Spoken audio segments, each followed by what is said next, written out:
Hello, ihr Narren, ja, ich lade euch ein in die schönste Stadt an Düssel und Rhein.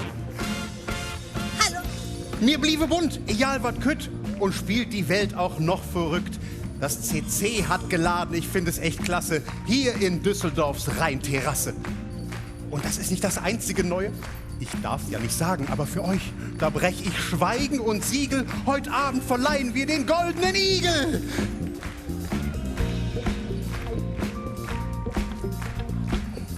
Heute Abend verleihen wir den närrischen Spiegel. Und wenn ihr wissen wollt, was das mit Zirkus Roncalli zu tun hat, dann bleibt am besten einfach dran. Ich gebe zu dir, Dennis, denn ihr kennt das genau.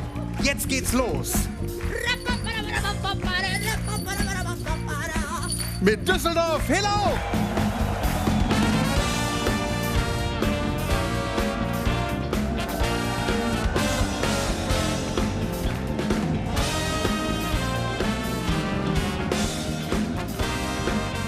Guten Abend, hallo Düsseldorf und herzlich willkommen auch Ihnen. Schön, dass Sie eingeschaltet haben. Willkommen bei Düsseldorf Hello 2026 unter unserem Sessionsmotto mehr bliebe bunt, egal wat kütt. Karnevalssamstag, Valentinstag.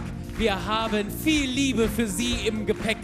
Wir wollen Ihnen Künstler aus Düsseldorf zeigen mit Herzblut, mit Liebe, mit ganz viel Energie. Und wenn der Saal schon einmal steht und Vollgas geben möchte, dann machen wir das mit einem Mann, auf den Sie sich sicherlich alle freuen. Der Preisträger des Deutschen Comedy-Preises kommt zu uns. Empfangen Sie Dave Davis als Mutombo Umboko.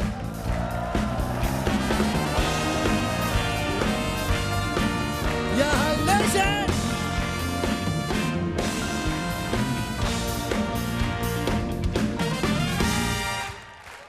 Wow! Ja, komm, gib mal Gas! Alter Schwede! Seht ihr gut aus? Jetzt setzt euch auf der weiße Popo. Meine Güte. Ne, ich finde das schön. Weißt du, du kommst raus. Ich könnte ja ein bisschen frech sein, ne? Komm, ich hau mal einen raus, ne? Wenn man jetzt einfach guckt, wie es Deutschland geht, ne? Der braune Mann kommt nach oben und Deutschland freut sich. Ja, ne? So könnte man das sagen, aber das ist ja politisch gesehen. Guck mal, da hinten wird noch erklärt, das gefällt mir gut. Ne, also, ihr müsst euch mal selber sehen. So viel weißes Material, was einfach einen anlächelt, das ist einfach in Deutschland selten, das ist schön. Ne? Mein Opa hat immer gesagt, zeig deine Zähne, solange du sie noch hast. Ne? Aber Leute, lasst uns direkt mal loslegen. Das Jahr fängt an und wenn du Nachrichten guckst, alter Schwede, da könnte man schon sagen, ich schmeiß mich hinter den Zug, oder? Ne?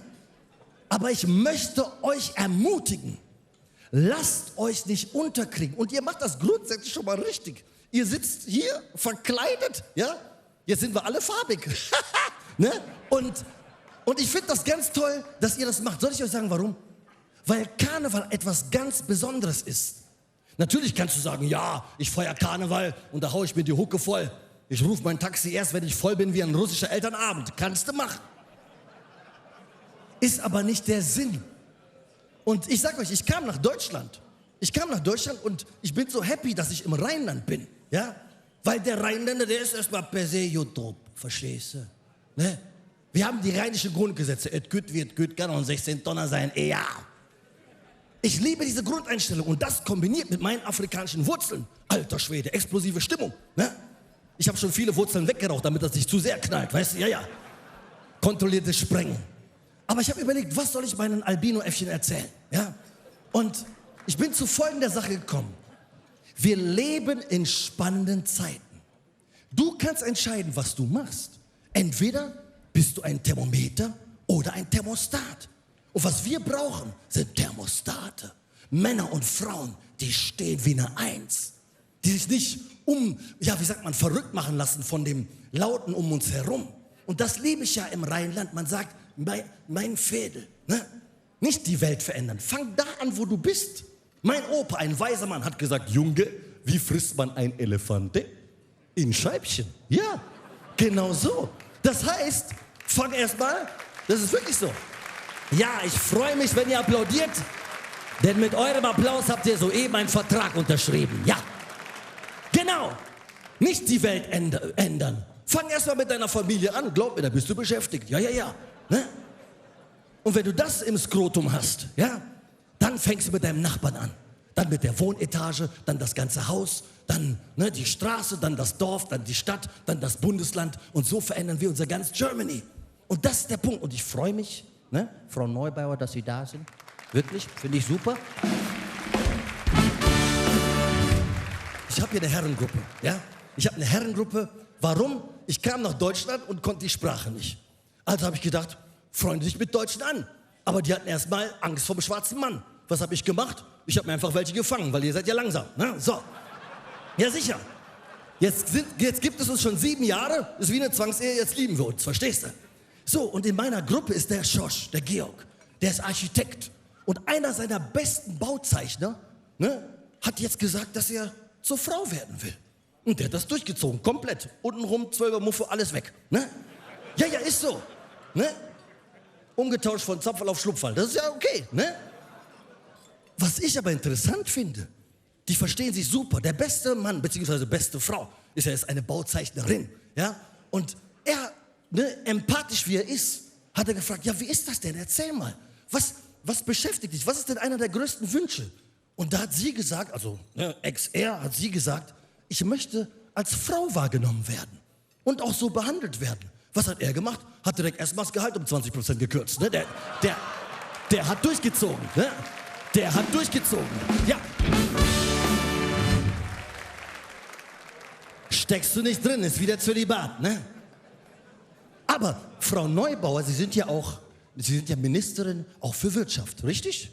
Ja, sehr gut. Mein Opa, schlauer Mann, ne? Der macht normalerweise Hochzeiten und Hinrichtungen, das ist seins. Ne? Ja, der sagt vom Prinzip das Gleiche, das eine geht nur schneller. Ihr wisst, wovon ich rede. Ne? Mein Opa, der hat gesagt, gerade was Wirtschaft angeht, 2008, als hier in Europa die Finanzkrise war, hat er gesagt, warum gibst du dein Geld eine Affe, wenn du kannst nicht klettern? Da fängt es schon an. Ne? Das kann man sich mal hinter die Löffel schreiben. Und ich sage immer, Leute, egal was passiert, natürlich sind führende Köpfe wie Frau Neubauer wichtig, ja?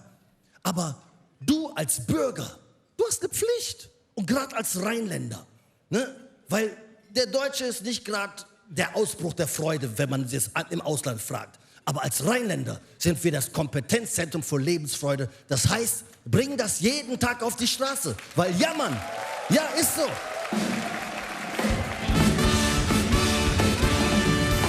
Gutes Material.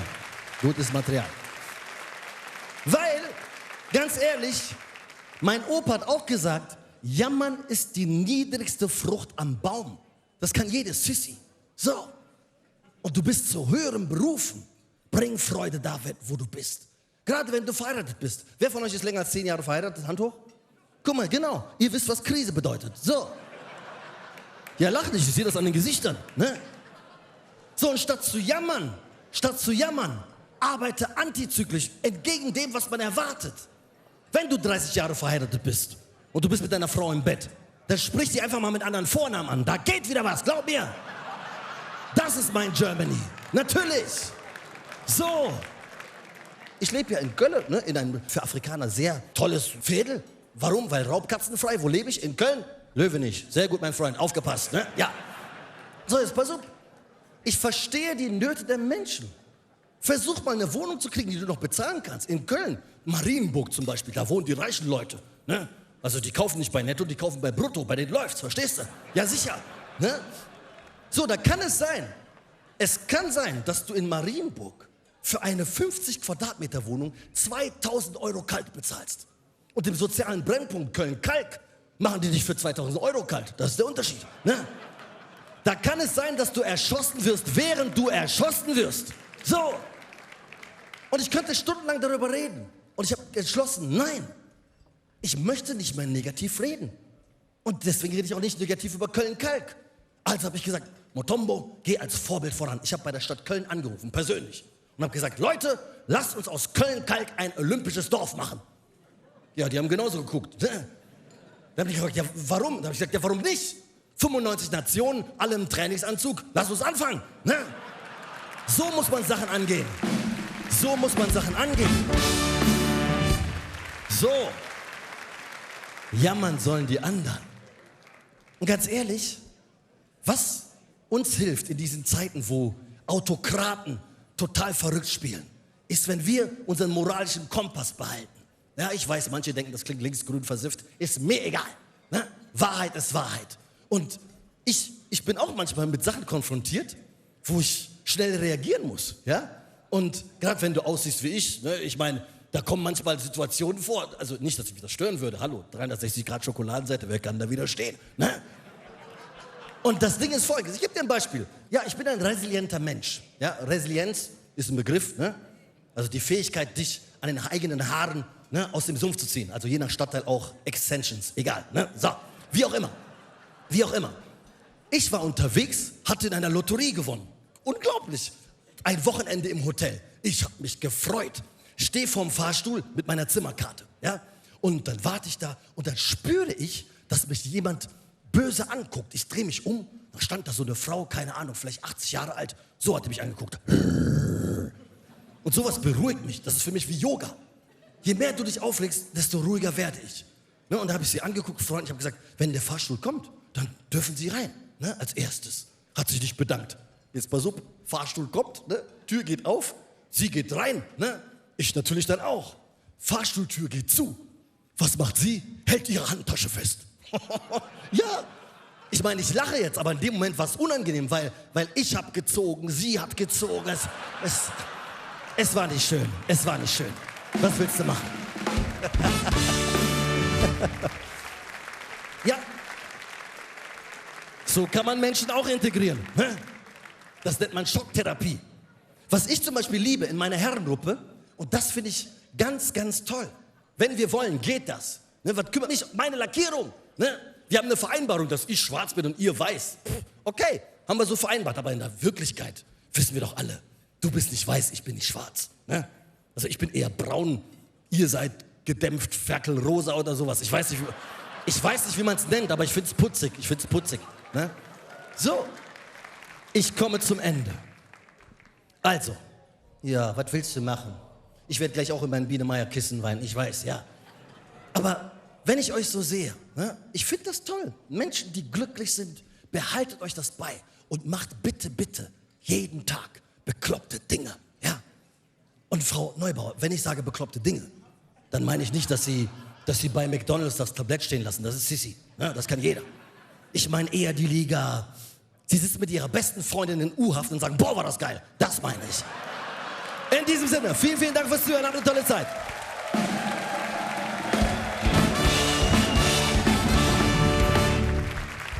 Dein Applaus, Dave Davis als Mutombo Mboko.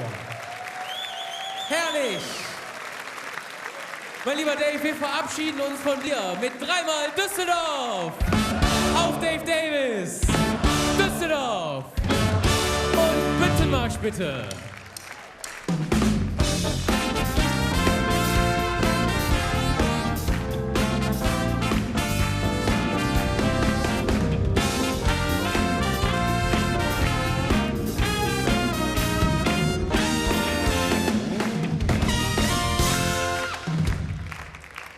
Ja, meine Damen, meine Herren, der Düsseldorfer Karneval, er strebt nach dem Besten, was er bekommen kann. Deshalb auch im 6. Jahr unsere Sitzungskapelle, eine ganz besondere. Diesen jungen Mann kennen Sie aus Bornheim, in die große rheinische Welt entflüchtet.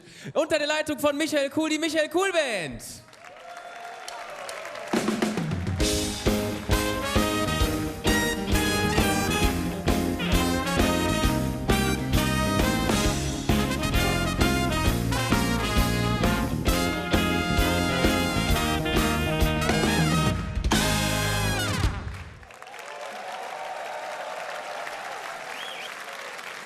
So, Michael, was würdest du sagen? Musik wäre jetzt auch mal langsam eine gute Idee, oder? Mal so ein bisschen.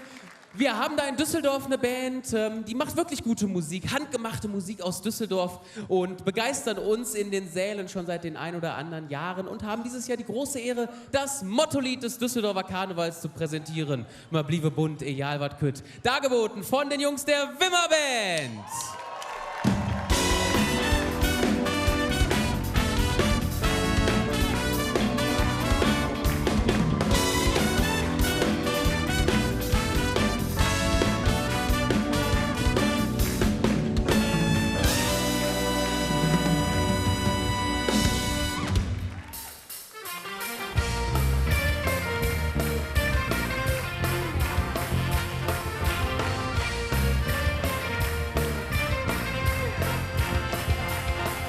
Egal wie stark der Wind heute weht, in welchen Zeiten die Welt sich dreht, wir gehen gemeinsam diesen Weg, weil Hoffnung selbst im Schatten lebt. Die Stimme ist, was zählt, im Sinne der Vernunft. Wir halten aneinander fest und lassen uns nie mehr los. Die 1000 Farben, die du siehst, bilden das Mosaik. Mehr bliebe bunt, egal was geht, wir schauen nur nach vorn und nie zurück. Mehr bliebe bunt, egal was geht, die Farben dieser Stadt sind unser Glück. Na na na na na, na na na, na na na na na, mit euch. Na na na na na, na na na, na na na na. Wir sprühen die Farben in die Nacht, bis selbst der Himmel wieder lacht. Tanzen im Konfetti-Regen, voller Glücksmomente umgeben. Auf die Liebe, auf die Freiheit, auf dass die Gleichheit bei uns hier immer so bleibt. In dieser Stadt, die niemals schläft. Mehr bliebe bunt, egal was geht, wir schauen nur nach vorn und nie zurück. Mehr bliebe bunt, egal was geht, die Farben dieser Stadt sind unser Glück. Na na na na na, na na na, na na na na, na na na na, na na na, na na na na. Ihr Lieben, wir brauchen euch. Bunt, bunt, mehr bliebe bunt, mit euch gemeinsam. Bunt, bunt, mehr bliebe lauter. Bunt, bunt, mehr bliebe, jawohl. Bunt, bunt, mehr bliebe bunt, mehr bliebe bunt, ja was geht, wir schauen nur nach vorn und nie zurück. Mehr bliebe bunt, ja was geht, die Farben dieser Stadt sind unser Glück. Mehr bliebe bunt, ja was geht, wir schauen nur nach vorn und nie zurück. Mehr bliebe bunt, ja was geht, die Farben dieser Stadt sind unser Glück. Na na na na na, na na na, na na na na, na na na na, na na na, na na na. In dieser Stadt, die niemals schläft, der bliebe bunt.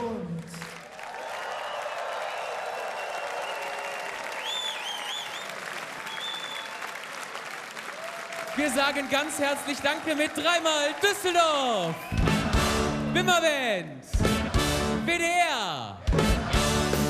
Vielen Dank und Ausmarsch bitte.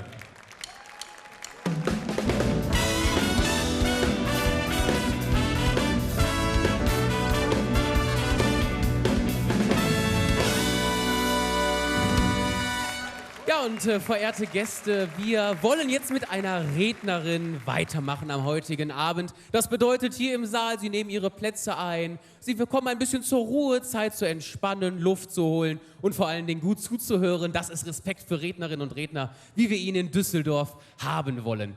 Unsere Gästin, die wir jetzt begrüßen, die ist dem Karneval so langsam entwachsen. Nicht nur am Niederrhein, wo sie herkommt, füllt sie große Hallen, auch ganz Nordrhein-Westfalen und auch in Deutschland ist sie unterwegs. Freuen Sie sich auf ganz spitzfindige Beobachtungen aus dem Alltag des Lebens von der Frau Kühne.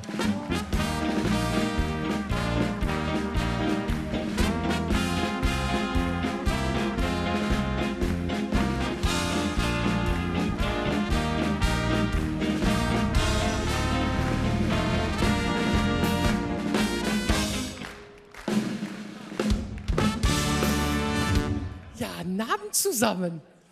Abend. Ich stehe da hinter der Bühne und krieg schon mit. Ihr seid so schon auf Temperatur. Ihr habt schon so einen Spaß. Ich bin zum Erzählen hier, weil die Leute gesagt haben, was machen wir denn? Was ist denn Humor? Ich sage, Humor ist einfach ganz einfach erklärt. Humor ist, wenn man lacht. Und deswegen sind wir hier. Und ich habe wirklich diesen Humor von meinem Vater geerbt, diesen trockenen Humor. Ich glaube, trockenen Humor kann man nicht lernen. Mein Vater hat dann immer solche typischen Sätze, auf die viele Leute keine Antwort wissen. Er ist mal gefragt worden, ob der Optimist wäre oder Pessimist. Sagt er, was ist das denn? Sagt er, Optimist ist, dann denkst du, das Glas ist halb voll. Wenn du Pessimist bist, denkst du, das Glas ist halb leer. Und sagt er, was bist du? Sagt mein Vater, warum ist da kein Untersetzer drunter? So, ja, du kannst es nicht wechseln. Weil der war auch immer mit meiner Mutter, was er nicht wollte, wollte der nicht. Da sagte der immer, nee, mach ich nicht. Meine Mutter war immer stinkbeleidigt und sagte immer sofort, Alfred, wenn du so bist, ne, kommst du nicht in den Himmel. Sagt mein Vater, ist doch nicht schlimm, kenne ich doch eh keinen. Und eben, ich weiß noch, wie der zu mir gesagt hat, Ingrid, versprich mir bitte, wenn ich beerdigt werde, lass die Beerdigung morgens um 6 Uhr sein. Ich sag, warum? Sind sie alle noch mal so richtig sauer, dass sie früh raus müssen?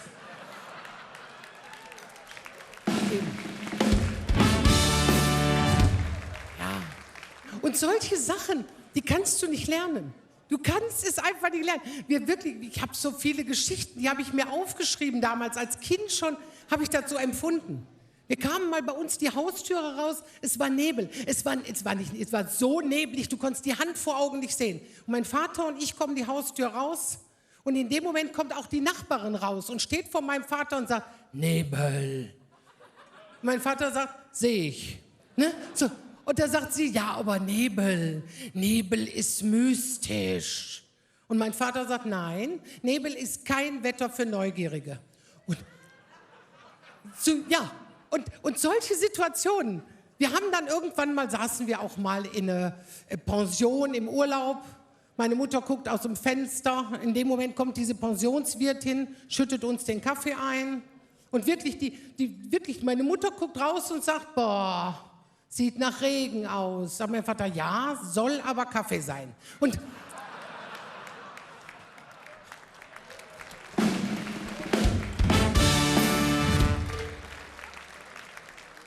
das sind so diese Säulen des Humors. Und bei mir ist das immer so schwierig.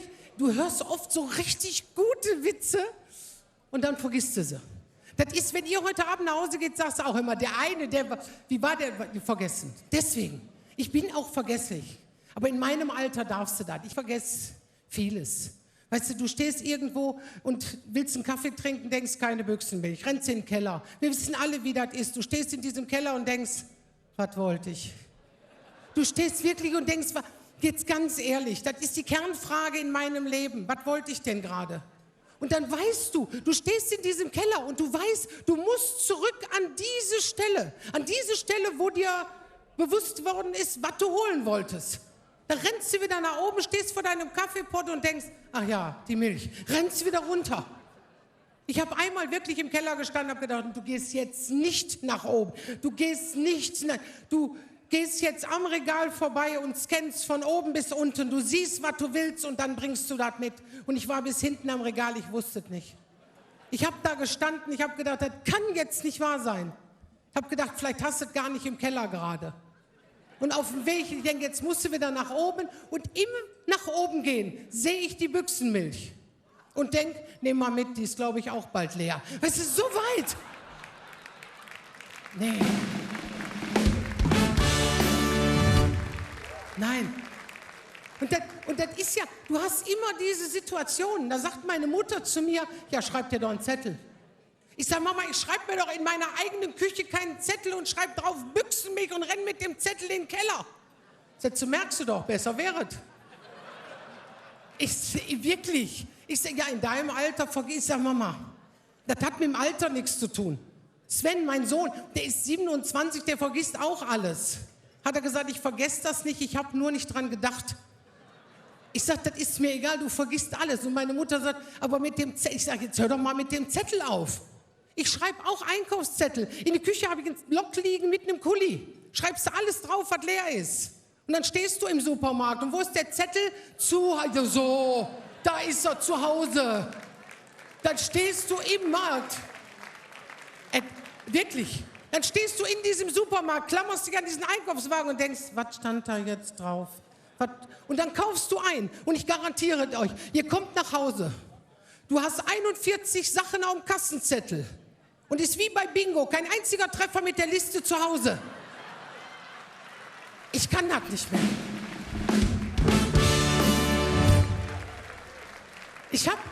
Ich hab mich letztens für so schlau gehalten. Ich habe den Zettel zu Hause abfotografiert und bin einkaufen und habe das Handy vergessen. Nein, ich kann das nicht. Du vergisst alles.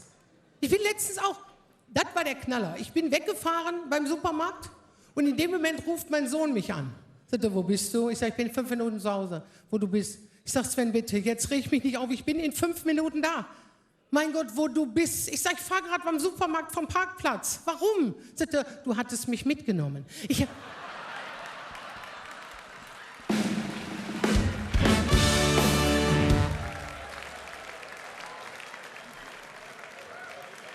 Wirklich.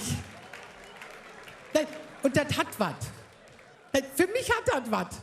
Du denkst immer, ich habe das Gefühl manchmal, ich habe eine Amnesie und ein Déjà-vu gleichzeitig. So in der Art, das habe ich schon ein paar Mal vergessen. Ich habe wirklich, du merkst das auch bei Feiern mittlerweile.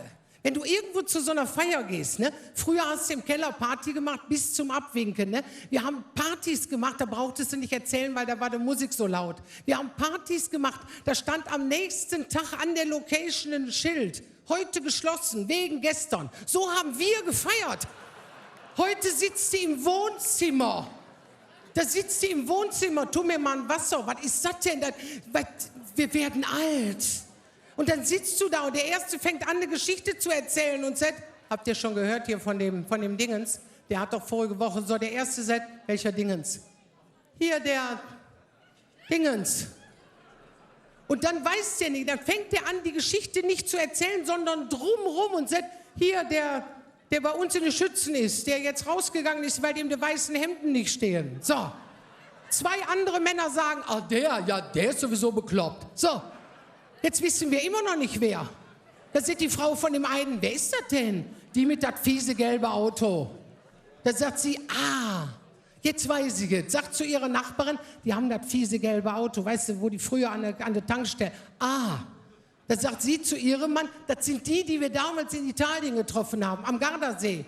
Weißt du, mit dem Wohnwagen. Das ist die eine Frau, die haben überhaupt keinen Wohnwagen. So, und das geht den ganzen Abend, geht das über diese Geschichte und du kriegst nicht raus, wie der heißt, bis das irgendeiner an dem Tisch einen lichten Moment hat, der sagt, Klaus, ja, dann weißt du, du kannst nach Hause, du kannst wieder schlafen, weil er genau weiß, dass du jetzt den Namen weiß. Mich ärgert sowas, dass du alles vergisst.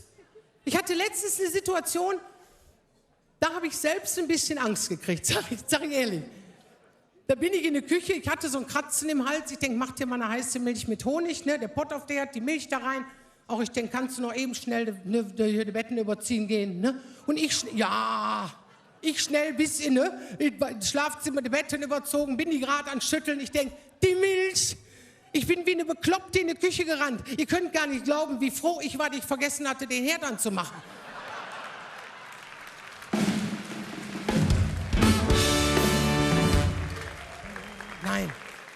Nein, das ist wirklich, das ist tragisch. Das ist doch auch das Gleiche, wo ist der Schlüssel? Ich suche den Schlüssel immer. Und du hast so viele Ehepaare, der eine sucht und der andere ist sauer, dass sie sucht. Da sagt er immer, ja wie? Und du rennst hin, Schublade auf, Schublade zu, Schublade. Du guckst in eine Besteckschublade. Du hast in deinem Leben noch nie den Schlüssel in die Besteck. Du guckst da rein. Und der steht neben dir und macht dich aggressiv mit seinen Sätzen. Warte, ich helfe dir. Wo hast du den denn hingelegt? Entschuldigung, Ralf, wenn ich wüsste, wo ich den hingelegt hätte, würde ich da hingehen, den nehmen und nach Hause gehen. Das macht mich wahnsinnig. Letztens kam Sohnemann noch dazu, tutet der in das gleiche Horn. Und sagt, was hast du? Ich sage, ich suche den Schlüssel. Sagt er, den Schlüssel, Mama, wofür? Kannst doch prima Englisch. Ich sage, was kann ich? Ich sage, was Englisch? Ja, du kannst doch super Englisch. Ich sage, was hat das denn mit dem Schlüssel zu tun? Boah, Mama, das hast du das ganze Leben zu mir gesagt. Sven, du musst super in Englisch sein. Pass gut in Englisch auf. Wenn du Englisch kannst, das ist wirklich perfekt. Das öffnet dir Tür und Tor.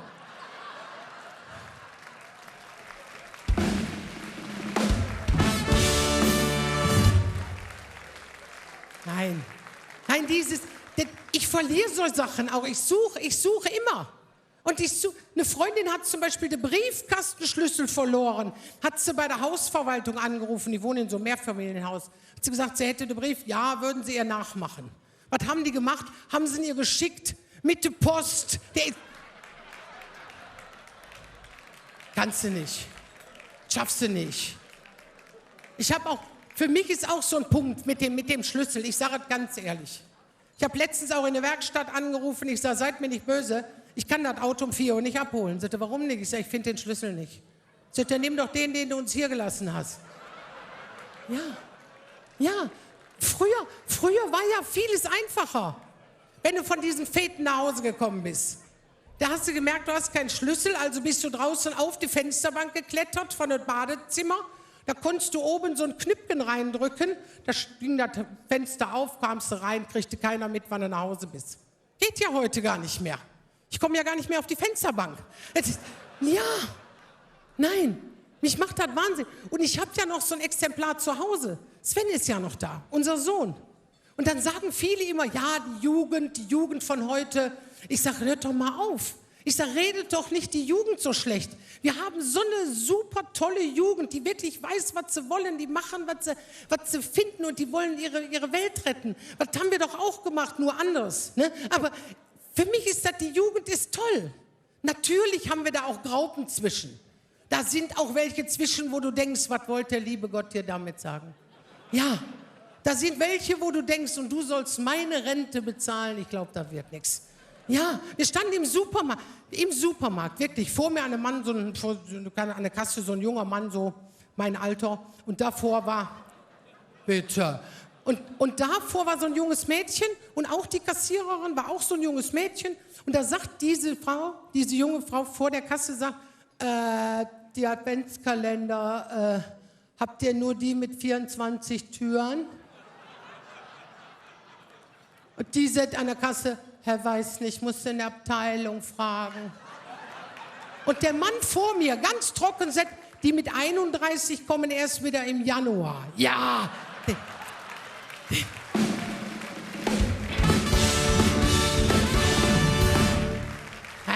Den hab ich gefeiert, habe ich den. Ich sag, mein Humor. Ich sag, genau mein Humor. In dem Moment kommt so eine andere Frau, die auch in dem Laden arbeitet, gibt der Kassiererin einen Schlüsselbund und sagt, ruf mal bitte durch. Den Schlüsselbund haben wir gerade vor der Fleischtheke gefunden. Dann nimmt die das Mikrofon, dann sagt die durch und sagt, wir haben gerade einen Schlüssel gefunden vor der Fleischtheke. Wem seiner ist der? Ich guck die an, ich sag, wessen? Setze Herr oder Frau Wessen bitte zur Kasse.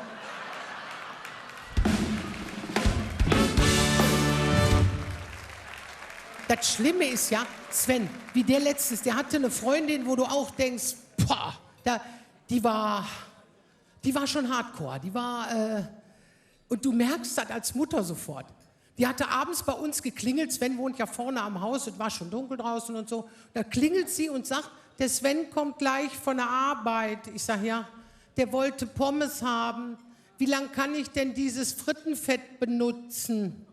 Ja, ich sage, bis es dunkel ist. Na. Hör mal, da stehst du da.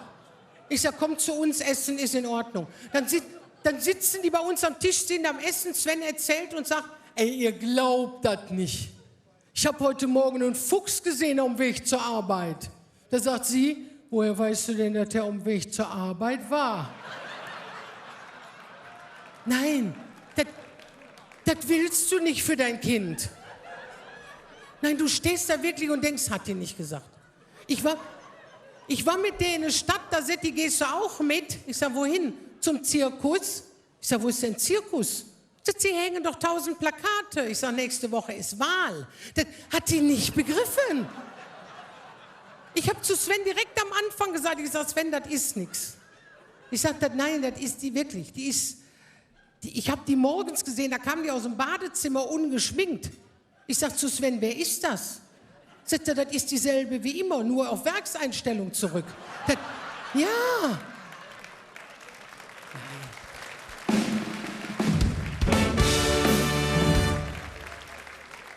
Nein, du machst sowas nicht, das schaffst du nicht. Du schaffst das nicht. Dann hat er gesagt, sie will unbedingt Flitterwochen in der Karibik. Ich sage, und du? Sagt er, ich will die gar nicht heiraten. Ja. Und das ist doch unser Problem. Und das ist für mich das Schlimmste. Wirklich. Wir sitzen bei uns zu Hause. Ich habe gedacht, ich falle vom Glauben ab. Wir sind also nicht umgezogen, aber ein paar hatten geholfen, Freunde von Sven. Ne, wir haben bei Oma die Wohnung leer geräumt und dann haben wir die bei uns. Und dann habe ich auch gesagt, ich sag, habt ihr die Kommode gemessen? Ja, 86, passt. Wir kommen bei uns an, passt nicht. Ich sagte, ihr habt das doch gemessen. Da sagt der eine, wir messen nochmal. Da kommen sie wieder, sagt er zu mir, ganz ernsthaft, steht er vor mir und sagt, wusstest du, dass auf dem Zollstock auf beiden Seiten Zahlen stehen?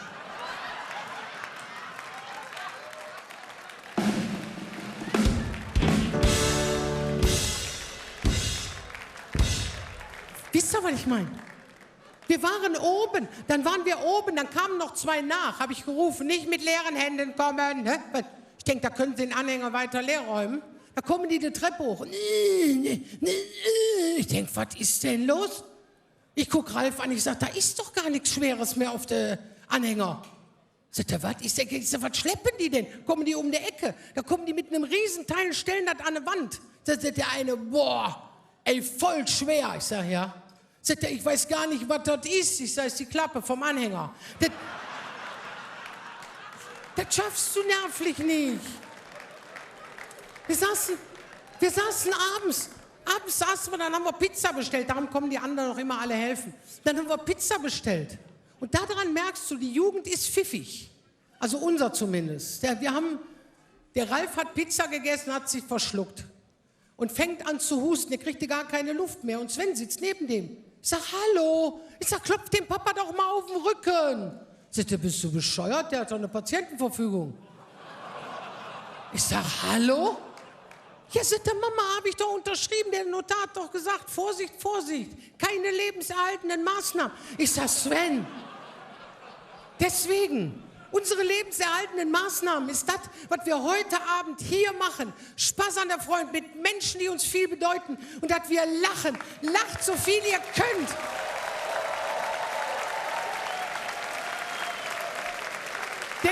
Denn ohne Lachen ist die Welt nur noch halb so schön. Deshalb, Geist, ich sage immer, Humor ist wirklich keine Frage des Geistes, sondern eine Frage des Herzens. Und deshalb sage ich, ihr wart wirklich ein Herzenspublikum heute Abend und sagt, meine Zeit ist jetzt um.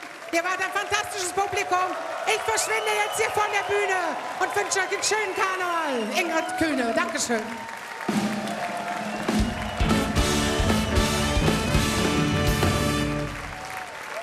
Düsseldorf steht Kopf für Ingrid Kühne. Hast du Spaß gehabt? Du hast Spaß gehabt, ich glaube, das Publikum auch. Aber du hast nicht geglaubt, dass du uns so jetzt von der Bühne kommst heute, oder? Muss nicht. Sieht auch nicht danach aus, ne? Ich kann noch eine Stunde. Oh, ja, meine Damen und Herren, nehmen Sie wieder Platz. Entspannen Sie sich, spitzen Sie die Ohren. Zugabe, Ingrid Kühne. Ich habe euch ja gerade gesagt, er hat sich ja von das Mädchen getrennt.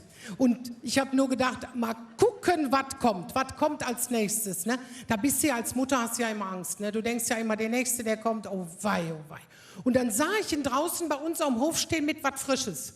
Und ich kann, ja, das Blöde ist, ich kann bei uns durch so ein Fenster gucken, von Weitem kannst du es aber nicht richtig sehen. Und wenn du direkt hinter das Fenster stehst, ist das doof, kannst du ihn gut sehen, aber er sieht dich auch. Musste ich bis an den Briefkasten so für blöd, für so, und dann kannst du ja so doof rüberrufen. Morgen, ne? So. Und dann kam er rüber mit ihr, Sonnenhals, konntest du sehen, ne? Stand er da, sagt er, sagte, das ist meine Mutter, das ist meine neue Freundin. Ich sag, hast du nichts Besseres gefunden?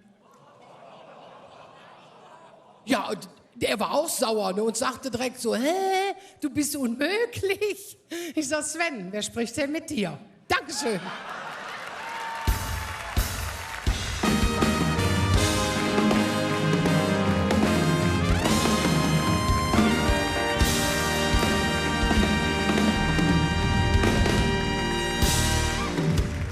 euch, blutgnädige Frau. Düsseldorf steht und applaudiert Ingrid Kühne. Wir sind noch nicht fertig mit dir. Es ist Karnevalssamstag. Meine Damen, meine Herren, die Session, sie neigt sich so langsam dem Ende. Und wir haben uns gedacht, nehmen Sie ruhig noch mal einen kurzen Moment Platz. Holen Sie noch mal Luft, denn wir haben noch was vorbereitet, liebe Ingrid. So einfach kommst du uns nicht davon. Ich darf auf die Bühne bitten den Präsidenten des Komitee Düsseldorfer Karneval, Lothar Hörning.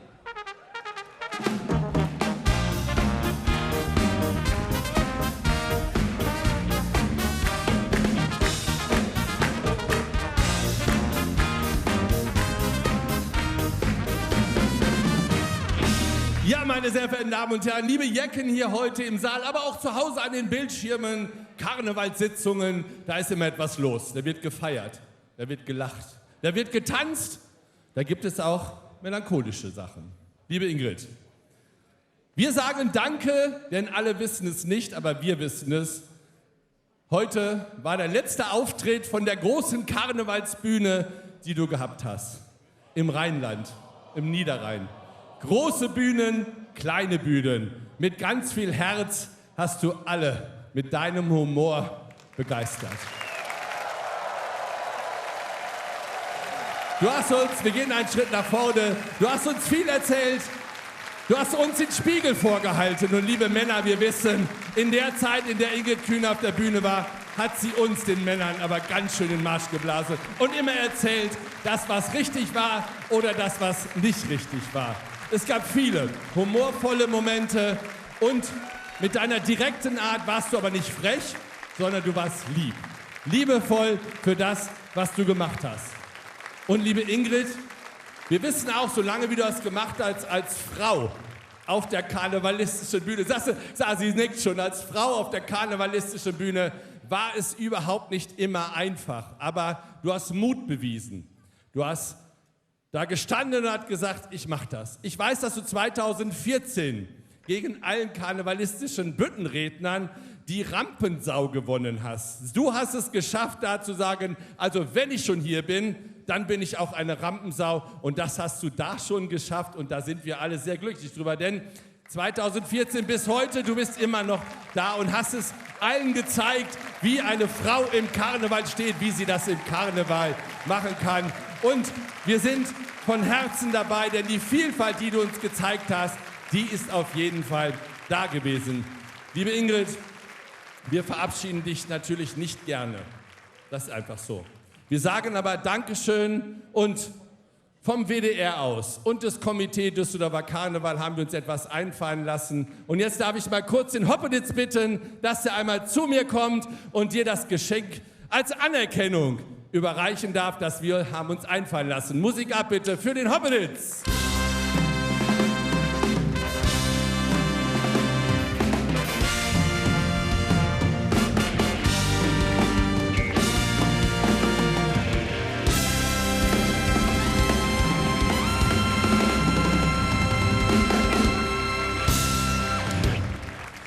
So, jetzt hast du keine wasserfeste Schminke. Auch das noch, ja, ist überhaupt nicht schlimm. So, liebe Ingrid, guck mal. Jack Tilly hat uns ein Bild gemalt. Das WDR hat das in Auftrag gegeben und hat gesagt, so haben wir dich gesehen. So lächelnd auf der Bühne, meine Damen und Herren. Ingrid Kühne. Und wenn du da reinschaust, siehst du uns. Den Applaus aus Düsseldorf. Einmal für dich hier das Bild, wo du da bist. Dann, liebe Ingrid, auch da haben wir uns noch eine Sache einfallen lassen. Vom WDR und vom Komitee, ein Armband. Ein Armband, wir haben noch Platz, man hat immer genug Platz, oder? Wolfgang Petri hatte noch mehr. Also okay, okay, wir sammeln, wir haben das jetzt da. Also für dich ein Armband, wo drauf steht, Rampensau für immer. Und ich glaube, das ist das, was du bist, dass es da ist, das dürfen wir dir überreichen und wir wünschen, dass du uns als Coach oder als Beraterin zur Seite stehst. Auf Ingrid Kühne, ein dreimal donnerndes Düsseldorf! Ingrid Kühne! WDR! Dankeschön, liebe Ingrid. Alles Gute für dich und herzlichen Dank für deine Zeit hier auf der Bühne. Dankeschön.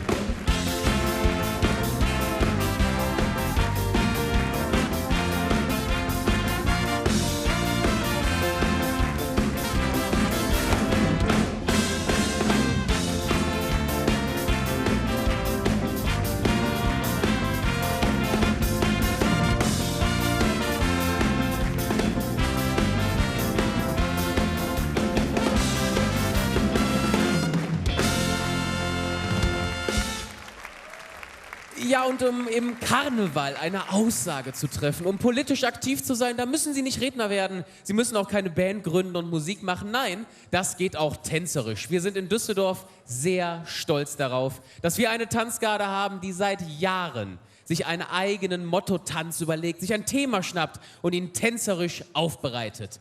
In diesem Jahr, am heutigen Valentinstag, passt es ja auch ein bisschen Liebe gegen Kriege. Also eine große Liebeserklärung an die Welt gegen all den Hass und all das Böse. Tänzerisch dargeboten von der Tanzgarde, der Karnevalsfreunde, der katholischen Jugend.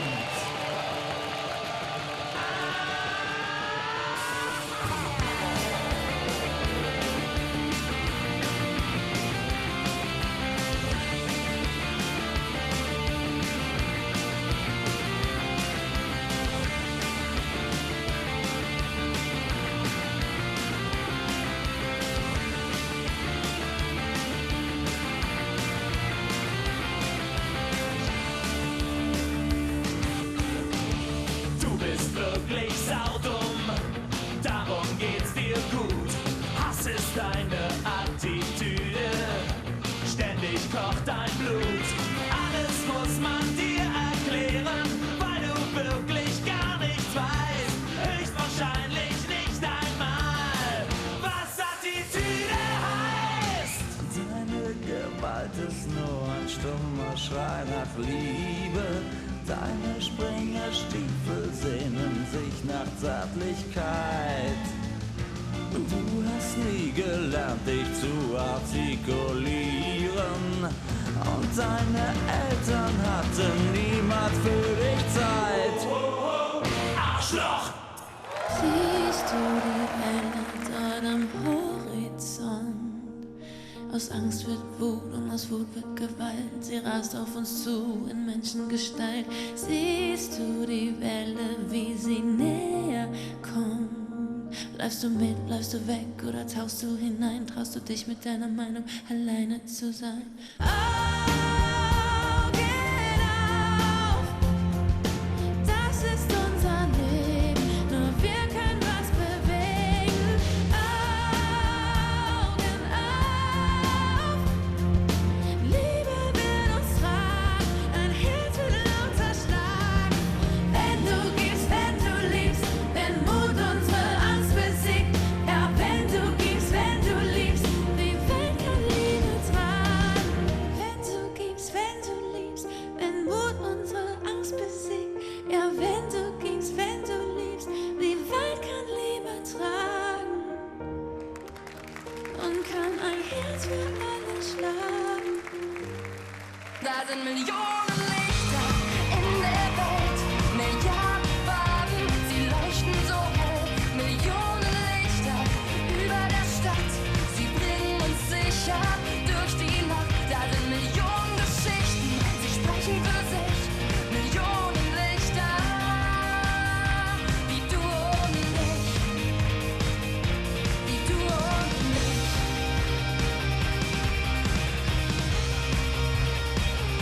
Wie du und ich, wie du und ich.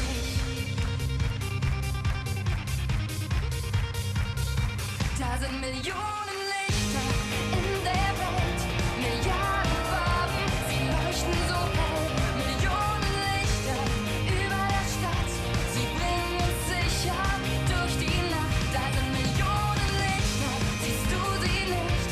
Millionen Gesichter, wie du und ich, wie du und ich, wie du und ich, wie du und ich. Ist keine Faust und auf Gewalt baut man kein Leben. Darum öffne deine Faust, erst dann kann ich die Hand dir geben.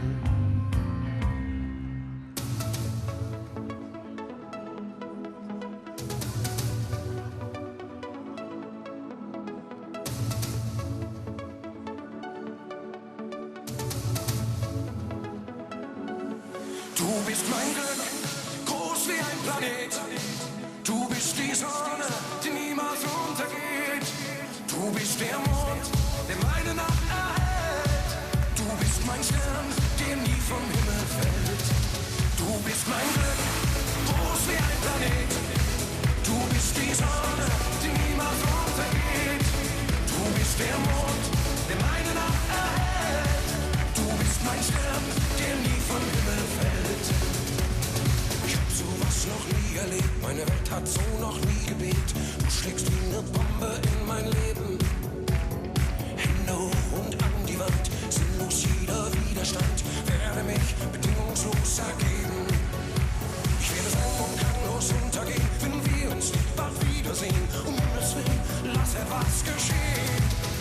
bist mein Glück, groß wie ein Planet. Du bist die Sonne, die niemals untergeht. Du bist der Mond, der meine Nacht erhält. Du bist mein Stern, der nie vom Himmel fällt. Du bist mein Glück, groß wie ein Planet. Du bist die Sonne, die niemals untergeht. Du bist der Mond, der meine Nacht erhält. Du bist mein Stern, der nie vom Himmel fällt. Du bist für mich der Mittelpunkt der Welt. Ein Magnet, der mich fest an dir hält. Du bist für mich das Schönste, was es gibt. Ich glaub, ich hab dich immer schon geliebt. Du bist mein Glück, groß wie ein Planet. Du bist die Sonne, die niemals untergeht. Du bist mein Mond, der meine Nacht erhält. Du bist mein Stern, der nie vom Himmel fällt. Du bist mein Glück, groß wie ein Planet. Du bist die Sonne, die niemals untergeht. Du bist mein Mond, der meine Nacht erhält. Du bist mein Stern, der nie vom Himmel fällt.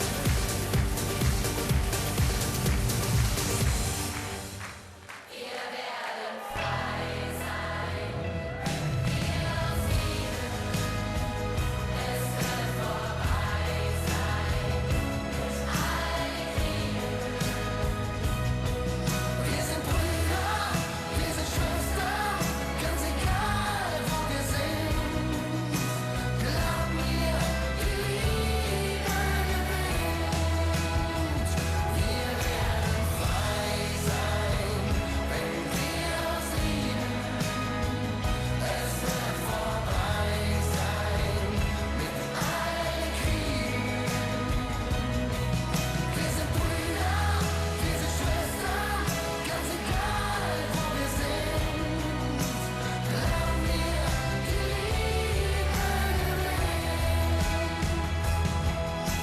Glaub mir, die Liebe gewinnt. Glaub mir, die Liebe gewinnt.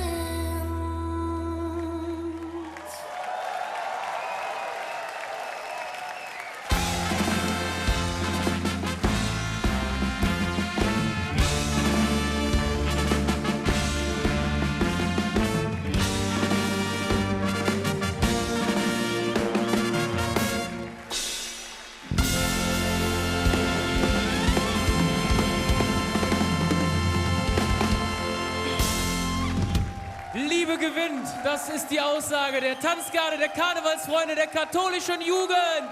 Jubel!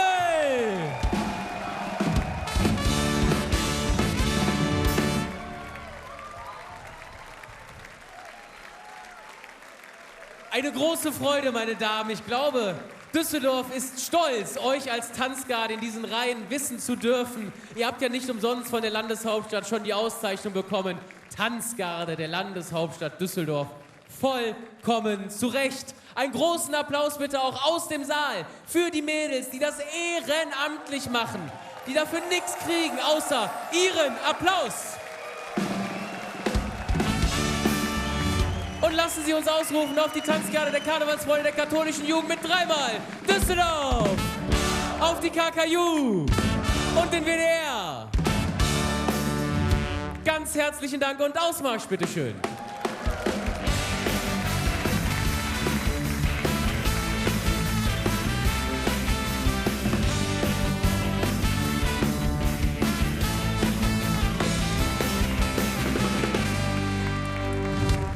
Ja, hier auf der Bühne bei mir, da sehen Sie jetzt diesen Senftopf oder wie wir in Düsseldorf sagen, dieses Mostardpöttchen. Wofür steht das? Das ist unsere Bütt und sie steht für die ganz alte Schule der Redner. Jetzt empfangen wir hier einen Mann, den Sie schon jahrzehntelang auf der Fernsehsitzung gesehen haben. Frei nach Loriot, Fernsehsitzung aus Düsseldorf, das ist möglich, ohne ihn aber sinnlos. Freuen Sie sich auf den lokalpatriotischen Beitrag von Jürgen Heger, das Filmmännchen.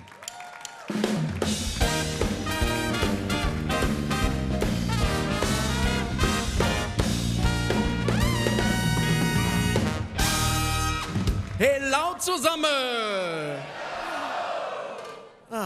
Ich grüße euch, ihr Narren, und frag mal banal, Wie ist denn die Stimmung da unten im Saal?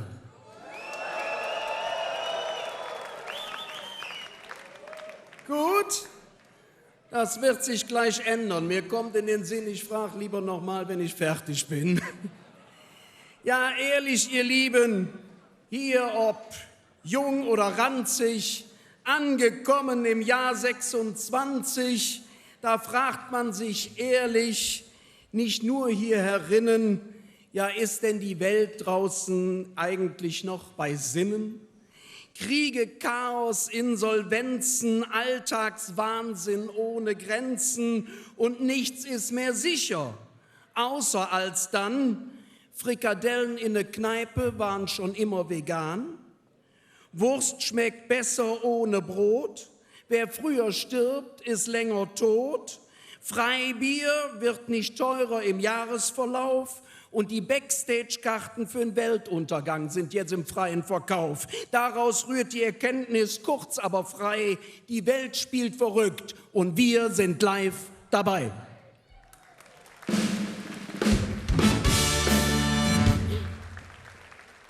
Aber mal ganz was anderes. Manchmal frage ich mich echt unbenommen, wie sind wir eigentlich früher ohne Englisch ausgekommen?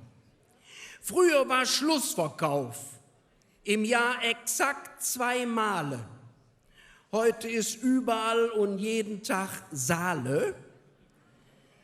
Eine Disco war im Keller mit der Lichtorgel, so ein Geflacker. Heute ist der Club in einem Loft, wo der DJ ganz wacker an einem Deck das Mixing performt und mit Pitch Shifter versehrt und Anderleuts Musik ein Best Matching kreiert. Früher gab es Pommes am Imbisswaren für 2 € zuhauf. Heute ist das ein Food Truck als Pop-up-Business und die Portion kostet 4,80 € ohne was drauf. Früher gab es einen Ongernanger bei der Oma, also Eintopf wohl. Heute ist das One-Pot und dekonstruiert eine Bowl. Kein Mensch hat früher Haferbrei gefressen. Seit das Porridge heißt, sind sie all drauf versessen. Was als Carb-Basis morgens man isst, weil man ab dann nur noch Low-Carb, Health Food mit Proteinbooster im To-Go-Modus frisst. Am liebsten vegan und dann ab in Gym. Ja, in ein Fitnessstudio geht keiner mehr hin. Das passt dann zum Workflow mit einer halben Stelle und equals die Work-Life-Balance. Auf alle Fälle weißt du heute schon, das ist nicht zu verhehlen, gut, dass die Englisch können. In 30 Jahren werden bei denen die Credit Points bei der Rente fehlen. Daraus rührt die Erkenntnis, kurz aber frei, the world goes mad und wir sind live mit dabei.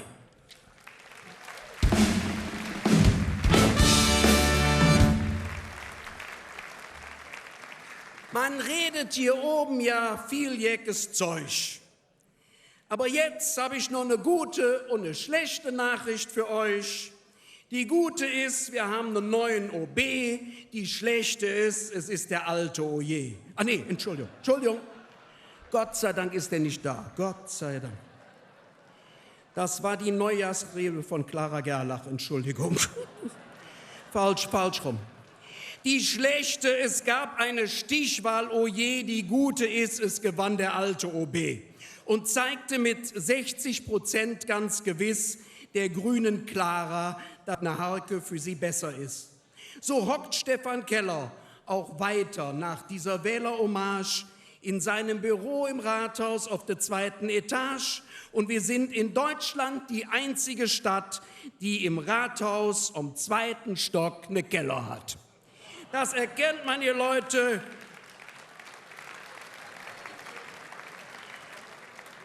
Da erkennt man, ihr Leute, ganz frank und frei. Beim Verrücktspielen sind wir in Düsseldorf ganz vorn dabei.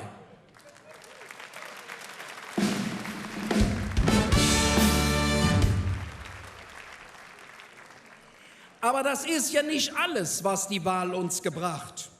Auch der Mann mit dem Doppelnamen hat wieder das Rennen gemacht. Kennst du nicht? Josef überall Hinkel. Wo bist du? Josef überall Hinkel, direkt gewählt, wieder zum ersten Bürgermeister bestellt, ist unser Jüppchen weiterhin sozusagen echt all in. Von Odenbach bis kurz vor Norf, unterwegs für Düsseldorf. Was auch immer es auch sei, unser Josef ist. Aber ihr kennt ihn.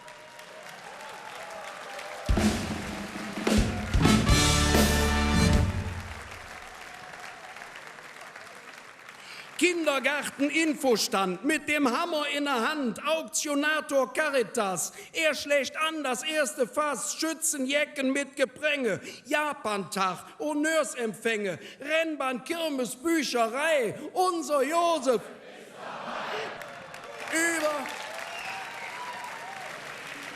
Über alles informiert, wird er oft fotografiert.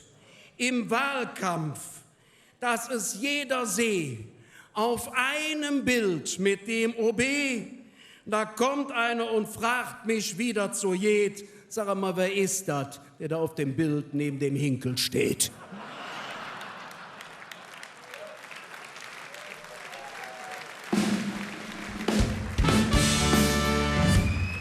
Spielt die Welt verrückt auch, wie es auch sei, unser Josef.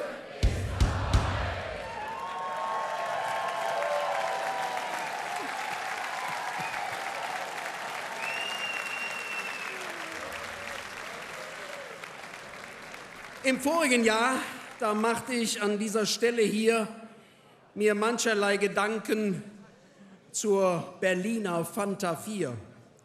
Sie wissen schon, diese Ampelmännchen in rot, gelb, grünen Farben.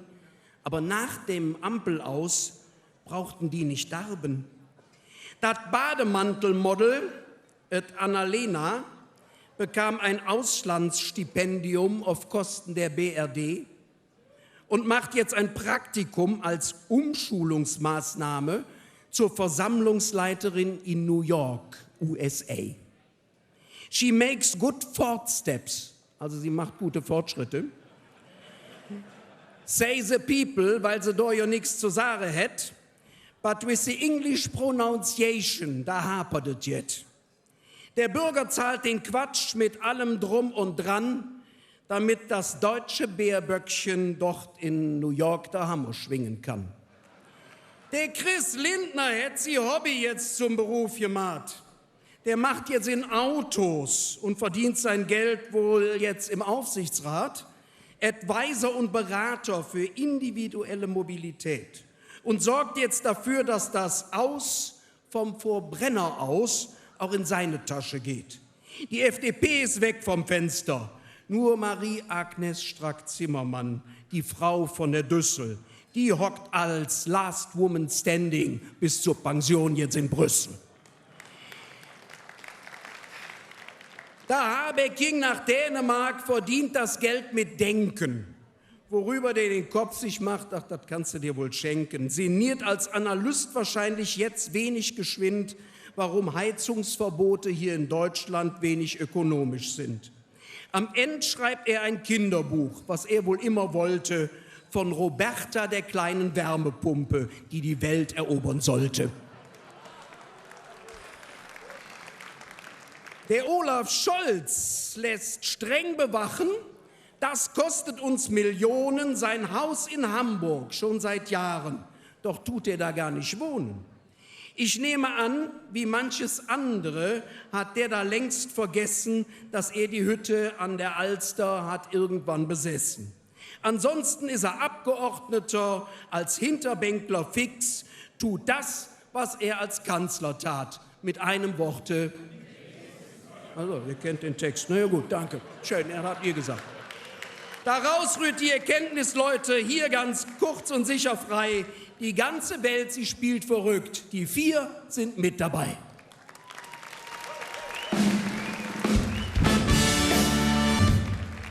So, dann müssen wir doch noch mal ganz ernst werden.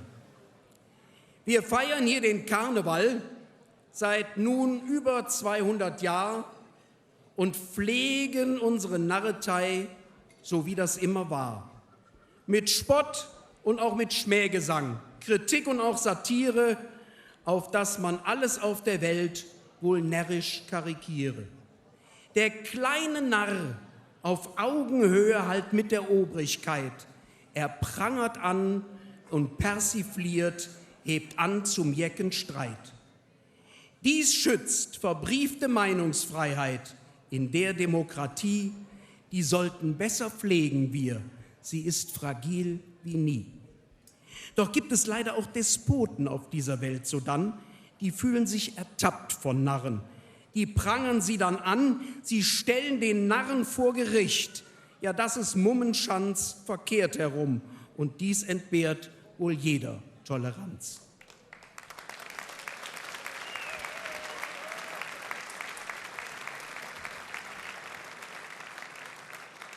Dem Jacques Tilly, dem macht man jetzt in Moskau, ach oh weh, gar den Prozess. Verunglimpft hab er nur durch Pappmaché-Figuren, die gezeigt am Rosenmontags waren. Das hat er so am Ende dann nur aus der Zeitung so erfahren. Verteidigung, ach weit gefehlt. In einem Unrechtsstaat, da ist's legal, da hängt man dich, ob man dich hat. Verurteilt wird er ganz bestimmt. Da kannst du was drauf lassen. Die Absurdität, die darin liegt, indes, ist leider nicht zu fassen. Ich wünschte, wir revanchierten uns mit rechtsstaatlichen Sichten und würden Wladimir dereinst als Kriegsverbrecher richten.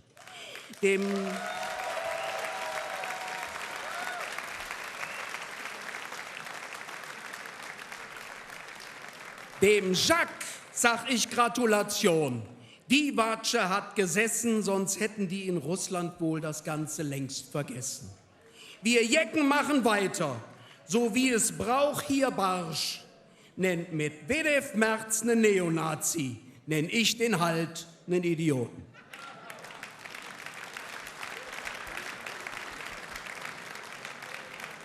Solange die Meinungsfreiheit gilt, da geben wir Narren volle Breite und Jacques, ganz Düsseldorf, es steht an deiner Seite.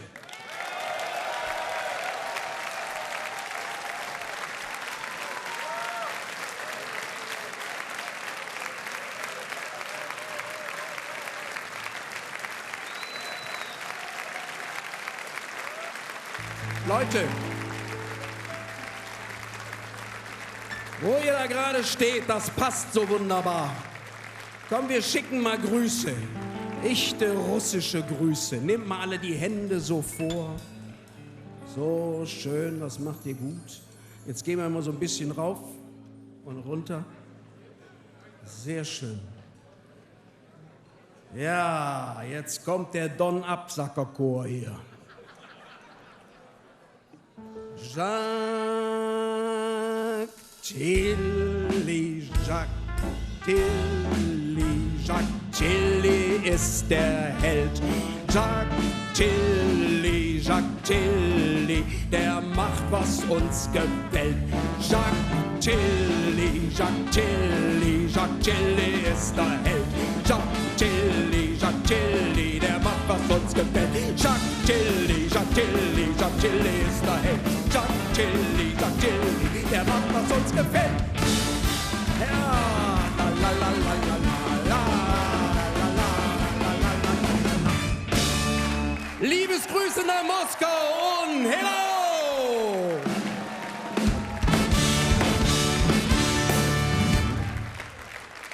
55 Jahre Büttenrednerkunst in Düsseldorf. Mein lieber Jürgen Hilger, dein Düsseldorf steht und es grüßt dich mit dreimal Düsseldorf. Jürgen Hilger, Düsseldorf. Vielen Dank für deinen Beitrag. Bleib gesund und munter. Wir sehen uns nächstes Jahr wieder. Ausmarsch, bitteschön.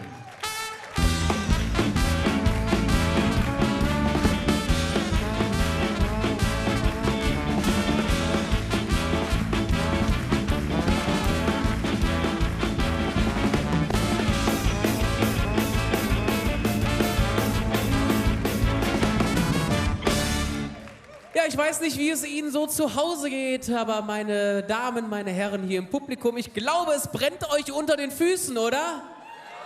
Ja, Düsseldorf ist tanzbereit. Sie möchten tanzen zu einer Band, die vor 11 Jahren an der Robert-Schumann-Hochschule angefangen haben mit dem Musizieren. Da ist was ganz Großes draus geworden. Im Rheinland sind sie mittlerweile überall unterwegs und werden auch dafür sorgen, dass dieser Saal jetzt ruckartig sich von den Sitzen erheben wird. Sie zu Hause, die Couch, die steht Ihnen nicht gut. Stehen Sie auf, haben Sie Spaß, tanzen Sie mit der RSG. Hier ist die Rhythmus Sportgruppe.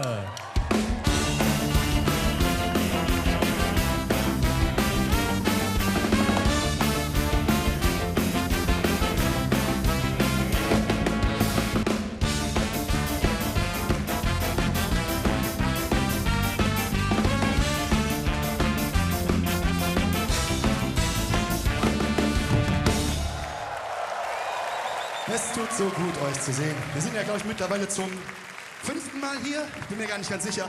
Was ich aber sicher weiß, ist, dass ihr uns beim 1., 2., 3., 4. Mal immer herzlich empfangen habt. Selbst zu einer Zeit, wo andere vielleicht noch ein bisschen skeptisch geguckt haben bei Jungs in kurzen Hosen und Trikot. Und der eine oder andere sogar gesagt hat, das hat doch wirklich gar nichts mit Karneval zu tun. Das ist nicht mehr mein Karneval. Zu laut, zu voll überall. Und wo ist bitte das Niveau? Bei Jungs in kurzen Hosen und Trikot. Hey, das ist doch nur noch Party, Party. Alles nur noch Larifari. Früher sang man Tä-Tä-Tä-Tä. Und heute nur noch so yeah, yeah, yeah. Ich frag mich, was hat das noch mit Karneval zu tun? Das ist nicht mehr mein Brauchtum. Ich frag mich, was hat das doch mit Karneval zu tun? Das geht ja völlig dran vorbei. Oh wei, oh wei, oh wei. Schalalalalai. Schalalalalai. Schalalalalai. Schalalalalai. Schalalalalai. Schalalalalai. Oh wei, oh wei, oh wei. Schau, das hier ist ein großes Mosaik. Jeder bringt was mit wie beim Picknick. Wir bauen uns die Welt wie aus Lego. Heute ist es neu, morgen Retro. Und dann stehen da jung und alt, zusammen alle dabei. Was kann schöner sein? Und alle singen Tä-Tä-Tä-Tä. Und alle singen yeah, yeah, yeah. Doch deine Eltern fragen, was hat das noch mit Karneval zu tun? Das ist nicht mehr mein Brauchtum. Was hat das noch mit Karneval zu tun? Das geht ja völlig dran vorbei. Oh wei, oh wei, oh wei. Schalalalalai. Schalalalalai. Schalalalalai. Schalalalalai. Schalalalalai. Schalalalalai. Oh wei, oh wei, oh wei. Da kamen Bands, die waren barfuß und andere machten Rock in Karos. Und egal welche Stadt und welches Jahr, da ist immer irgendjemand, einfach immer irgendjemand, der sagt: Düsseldorf einhaken, wir wollen unkarnevalistisch schunkeln. Was hat das noch mit Karneval zu tun? Das ist nicht mehr mein Brauchtum. Das geht hier völlig dran vorbei. Oh wei, oh wei, oh wei. Schalalalalai. Doch wir singen das. Das hat doch was mit Karneval zu tun. Und sind alle dabei und sind im Herzen frei, dann ist es einerlei. Schalalalalai, schalalalalai, schalalalalai. Schalalalalai, schalalalalai. Oh wei, oh wei, oh wei, yeah. Schalalalalai, schalalalalai, schalalalalai. Schalalalalai, schalalalalai. Oh wei, oh wei, oh wei. Hey, hey, hey. Ah, Düsseldorf, ihr seid geil. Für uns ist gerade das Schöne am Karneval, das Zusammensein, das Zusammenfeiern, egal wo man mal herkommt. Und was gäbe es Schöneres, als die großen Karnevalsstädte des Rheinlandes zusammenzuführen und hier am Rhein zusammen ein Lied über den Rhein zu singen. Deshalb haben wir für euch unseren Lieblings-Kölner Chor mitgebracht. Meine Damen und Herren, die Fädelperlen!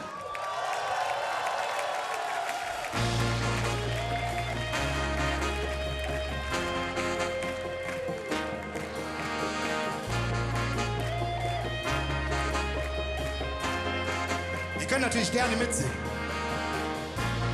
Rhein am Rhein, am Rhein am Rhein. Am Rhein am Rhein, am Rhein am Rhein.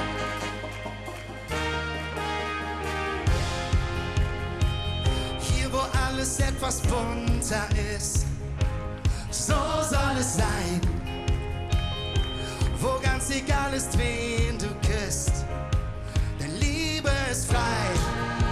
Wir feiern mit der ganzen Welt am Fluss, der uns zusammenhält. Bei uns am Rhein, am Rhein, am Rhein, am Rhein, am Rhein. Am Rhein, tust du nie allein. Am Rhein, am Rhein, am Rhein, am Rhein. Wir sind am Rhein, am Rhein, am Rhein.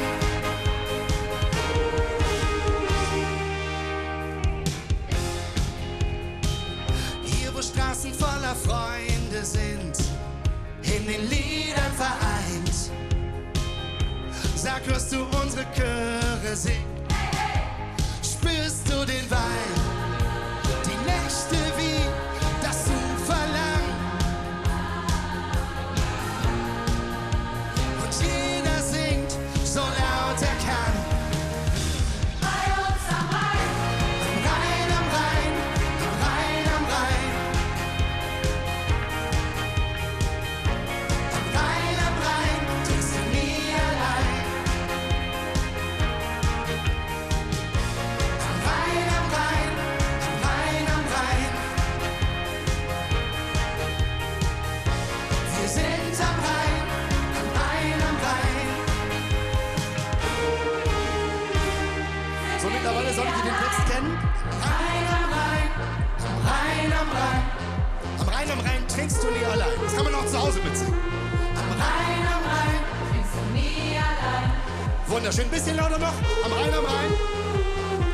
Am Rhein am Rhein, am Rhein am Rhein. Ah, ein Traum. Wir sind am Rhein, am Rhein, am Rhein. Wir sind am Rhein, Am Rhein, am Rhein. Ah, sind wir nie allein. am Rhein, am Rhein. Am Rhein, am Rhein. Bern, let's go! Am Rhein, am Rhein. Bist du nie allein. Am Rhein, am Rhein, am Rhein, am Rhein. Wir sind am Rhein, am Rhein, am Rhein. Sind wir nie allein. Dankeschön.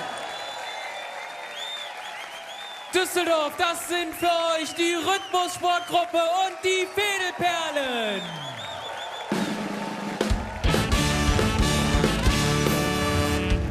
Verbeugt euch, genießt den Applaus. Was könnte es Schöneres geben, als am Valentinstag Köln, Düsseldorf, das ganze Rheinland miteinander zu verbinden? Wir sagen herzlich Dankeschön und rufen auf euch, auf eure bunte Mischung aus mit dreimal Düsseldorf. Rhythmus-Sportgruppe, Fädelperlen. Vielen Dank fürs strubbelig machen, Jeffrey. Holt gut Luft. Auf bald, Ausmarsch bitte.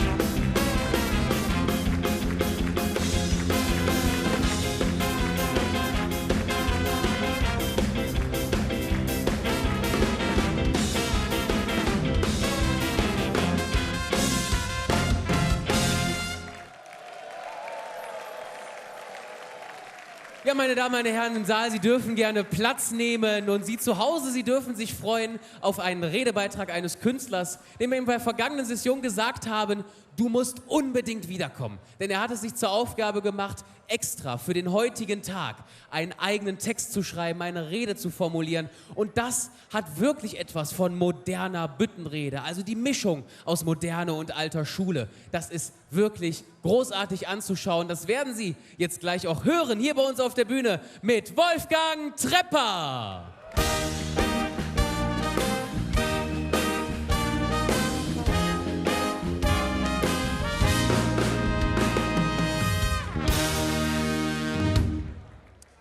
Hello, ihr Jecken, hier und da, lasst uns mal sehen, wie alles war. Was für ein Jahr ist jetzt vorbei. Der Karneval riss nix entzwei, will Grönland sich nicht einverleiben, wollen's lustig in den Seelen treiben. Wir feiern in den Rheinterrassen, vom Karneval werden wir nicht lassen. Den Spiegel halten wir denen vor, auf das sie zuhören, mal ganz Ohr. Und das tun alle, jung und alt, kannst nix dran machen, Brauchtum halt. So war's und bleibst, du alter Schwede. Und jetzt geht's los hier, Büttenrede.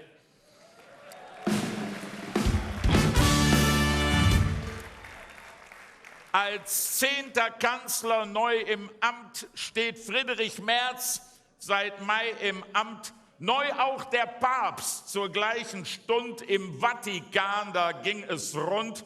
Nach 3-mal schwarz war der Qualm weiß, da stand der Leo, klein und leis. Merz erster Wahlgang nicht so lief, wie's Spahn gedacht, das ging voll schief, doch dann ging's durch. Merz Kanzler war, sitzt auf dem Stuhl von Angela. Er sagt zu sich, ich kann es doch, und wir, nun ja, wir warten noch. Die alte Garde holt er vor, die Namen nur, da schmerzt das Ohr, ob Dobrindt, Klöckner oder Spahn. Ich würde ja glatt mal gern erfahren, wer wollt die Knaller denn zurück? Denn das ist klar, nur mit viel Glück hat dieses Team Erfolg am Ende. Doch diesen braucht's, sonst Zeitenwende. Denn Weidel, Höcke und der Rest, das Ganze mich nicht ruhen lässt, bei den 5 baldigen Landtagswahlen, auch wenn die Mühlen langsam mahlen, haben die Erfolg und sollten siegen, kommt die Demokratie zu liegen. Drum Menschen früher, DDR, wählt klug und weise, bitte sehr, was euch versprochen überall ist Lug und Trug auf jeden Fall.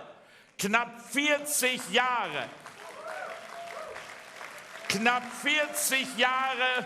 seid ihr frei und wurdet nicht verarscht dabei.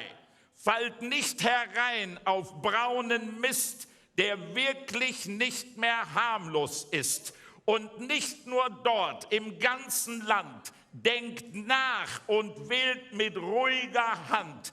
Ganz rechts, ganz links, da wird's nicht bunter, ist beides dämlich, man fällt runter.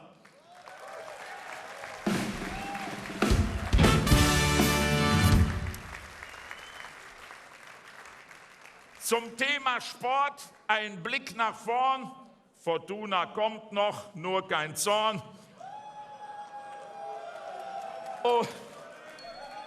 Olympia zur Winterzeit wird auch noch was uns erfreut.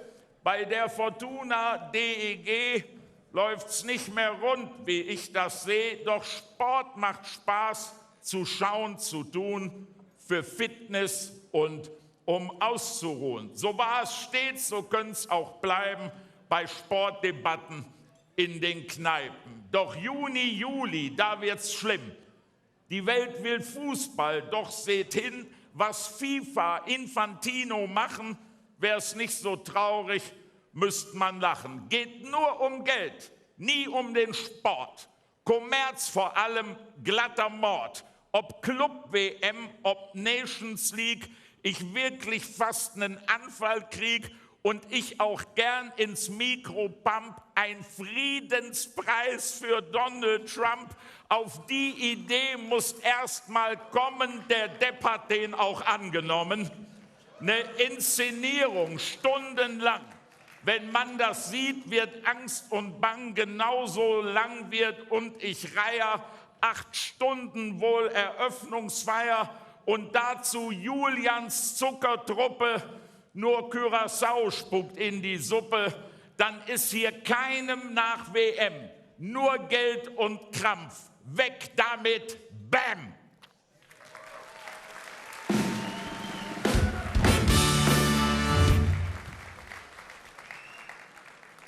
Und jetzt wende ich mich leise still an unsere Jugend und ich will euch ernsthaft nach Verzeihung fragen. Läuft so viel schief, braucht nichts zu sagen. Vor einiger Zeit, Corona-Jahren, wir nie um euch in Sorge waren. Die Schulen haben wir dicht gemacht, in den Familien hat's gekracht. Dazu die x-te Schulreform, 2 Jahre habt ihr glatt verloren. Das Abitur in kürzerer Zeit und keine Hilfe weit und breit. Die Kindergärten viel zu voll, auch noch bei anderem trieben wir's toll. Die Schulen oft nur Trümmerhaufen, da bleibt für euch nur Flatrate saufen. Jetzt kommt die Wehrpflicht auch noch wieder. Der Klimawandel streckt uns nieder. Für unsere Schulden steht ihr gerade. Und nicht zuletzt die Rentenfrage, die schmeißen wir euch auch noch hin. Ihr fragt zu Recht, wo ist der Sinn? Doch seid nicht sauer, denn recht bald versteht ihr uns, werdet selber alt. Doch bis dahin nehmt uns nicht krumm. Ihr seid die Zukunft und wir sind dumm.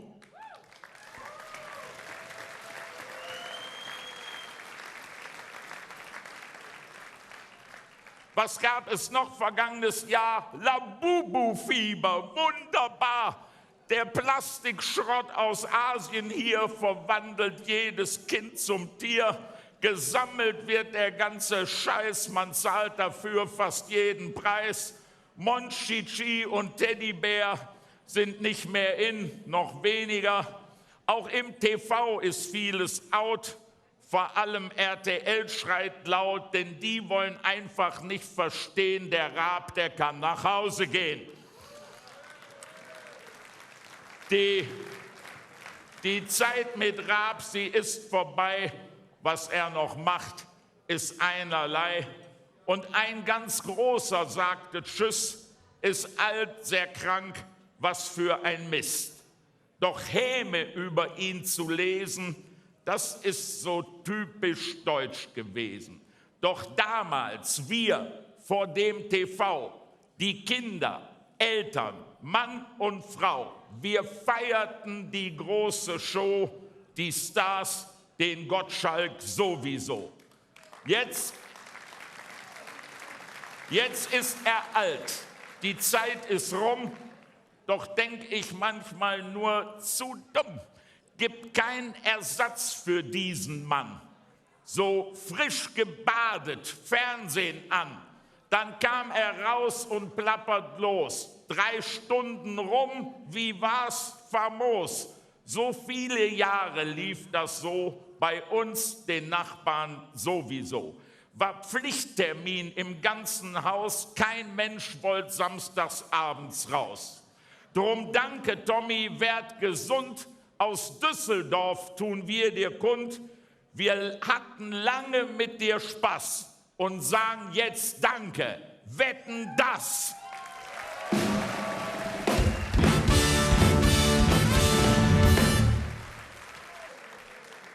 Naja, es gibt nicht nur Gewinner, drum jetzt zu euch, ihr schlimmen Spinner. Ihr tragt so furchtbaren Hass ins Land, doch glaubt mir, ihr seid längst erkannt. Der Hass auf Juden wächst und gedeiht, doch niemand mehr, das euch verzeiht. Die Kippa reißt ihr oft vom Kopf, beleidigt, prügelt, was für ein Tropf. Vor Synagogen harrt ihr aus und rechnet dafür mit Applaus. Ihr habt den Durchblick wohl verloren, seid 90 Jahre zu spät geboren. Seid eine Schande für uns all. Seid die, die mit dem größten Knall. Findet euch toll, doch nix davon. Die Juden schützen Staatsräson. Stoppt jetzt den Hass, sonst kriegt ihr Zoff. Und allen Juden Mazel Tov.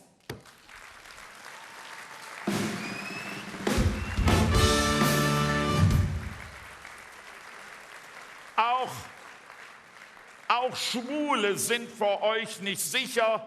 Oh, da 2 Lesben, viel Gekicher. Gott, euer Geist, der ist so klein, will mir nicht in den Kopf hinein. Wir wollen doch alle Vielfalt leben und unsere Stimme nur erheben, wenn Freiheit Blödsinn weichen soll. Drum sag ich, treibt es nicht zu doll. Wir sind die Mehrheit und nicht ihr. Und das gilt jetzt und das gilt hier. Du hast nie gelernt, dich zu artikulieren. Und deine Eltern hatten niemals für dich Zeit.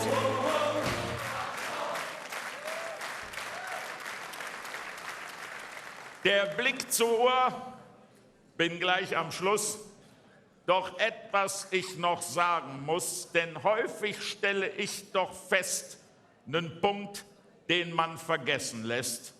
Uns geht so gut, wir haben Glück, gehen gleich in unser Heim zurück.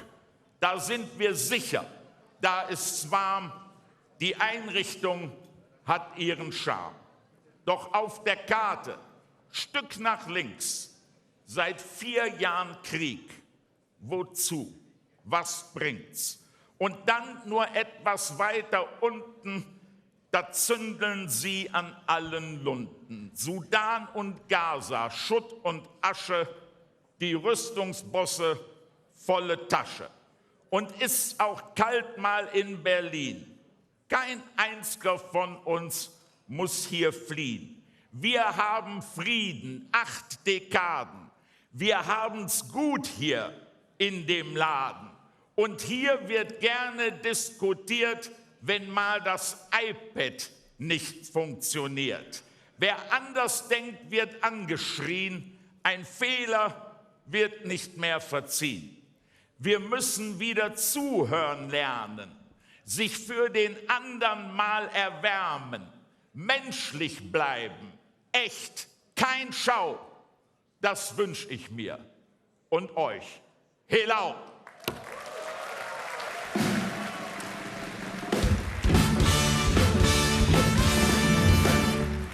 Wolfgang Trepper.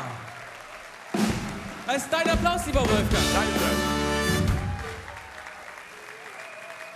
Wieder ein wahrer Wortbeitrag, den du gefunden hast. Das Publikum, du siehst, es gibt dir recht. Es steht auf an den richtigen Stellen. Danke. Es ruft Buh an den richtigen Stellen. Du hast den Zahn der Zeit getroffen. Wir danken dir mit 3-mal Düsseldorf. Genau. Wolfgang Trepper. Genau. WDR. Genau. Vielen Dank und Ausmarsch, mein Lieber. Ciao.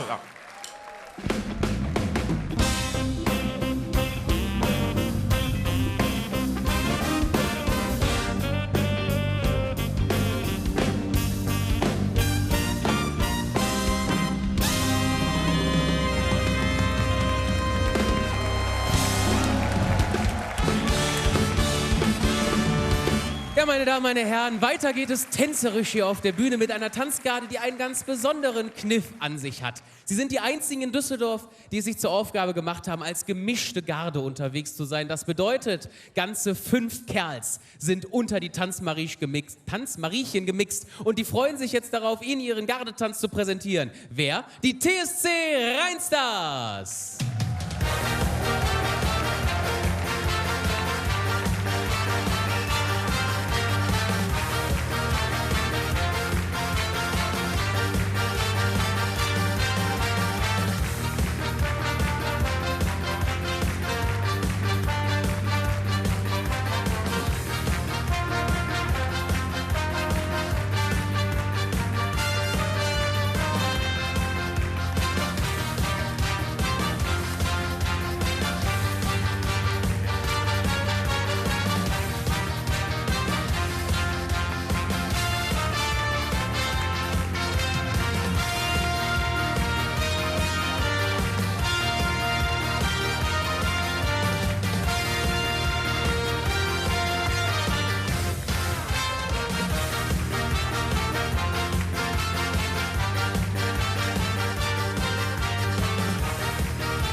Für Sie die tänzerische Darbietung der TSC Rheinstars. Euer Applaus, ihr Lieben.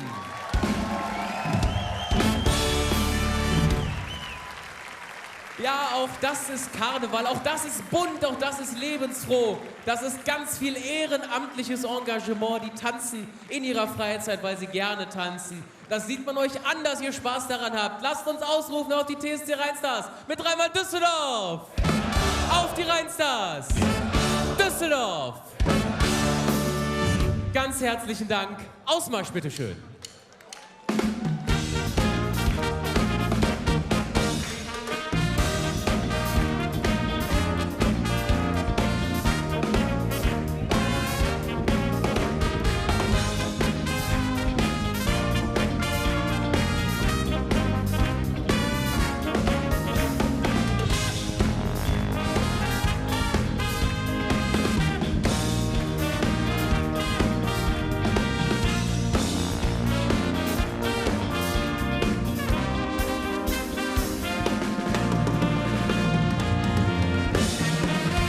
Ja, verehrtes Publikum, wir empfangen jetzt hier auf der Bühne einen Redner, der im vergangenen Jahr dafür gesorgt hat, dass das Publikum lautstark Zugabe gerufen hat und gefordert hat.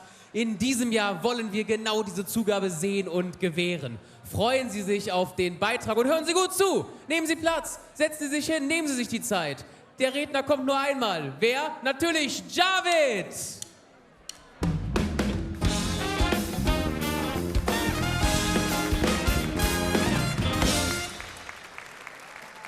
Guten Abend, Düsseldorf. Ich bin heute mit BlaBlaCar hierher gekommen. Ich bin gefahren, meine Frau Blabla. Letztens rief mich meine Frau an. Sie so, Schatz, mein Portemonnaie wurde gestohlen und da war auch die Kreditkarte drin. Kannst du was machen? Ich so, okay. Ich wollte das bei der Polizei melden, habe ich vergessen. Nach 3 Tagen ist mir das wieder aufgefallen. Ich so, oh, ich wollte doch da was machen, ja. Und dann habe ich aber so gecheckt, was der Dieb mit der Kreditkarte anstellt. Ich habe festgestellt, der gibt viel weniger Geld aus als Sie. Und dann habe ich natürlich eine Anzeige geschaltet und ratet mal, wer jetzt demnächst in den Knast kommt. Meine Frau auf jeden Fall nicht, nein. Ey Leute, ich weiß genau, einige denken sich gerade so, was sucht der da auf der Bühne? Der soll doch da zurück, wo der herkommt. So einfach ist das nicht, Leute. Da, wo ich herkomme, da herrscht Krieg, Korruption und Menschenhandel. Ich komme von hinter der Bühne. Oh. Ich habe bis vor kurzem in Köln-Kalk gelebt. Kalk ist ein bisschen runtergekommen, so wie Ella. Spaß. Spaß, nein. Man sagt ja, in Ella stirbt man schneller, aber in Kalk wirst du geboren mit Schufa-Einträge. Ne? Und in Kalk sprechen die Leute irgendwie kein Deutsch, auch die Deutschen nicht. Ne? Ich war neulich da, weil meine Eltern leben noch dort. Und einmal rief mich meine Mama an und sagt, komm sofort hierher. Ich so, warum, Mama? Ist es mitten in der Nacht? Die so, nein, komm hierher, weil dein Vater, wo sie das gesagt hat, bin ich nervös geworden, weil mein Vater ist etwas älter, der hat eine Schraube hier, ein Metallstück in der Schulter, ein Stand hier, der ist so ein halber Robocop. Ja? Und ich habe wirklich überlegt, den ADAC anzurufen, damit ihn abschleppen. Ne? Und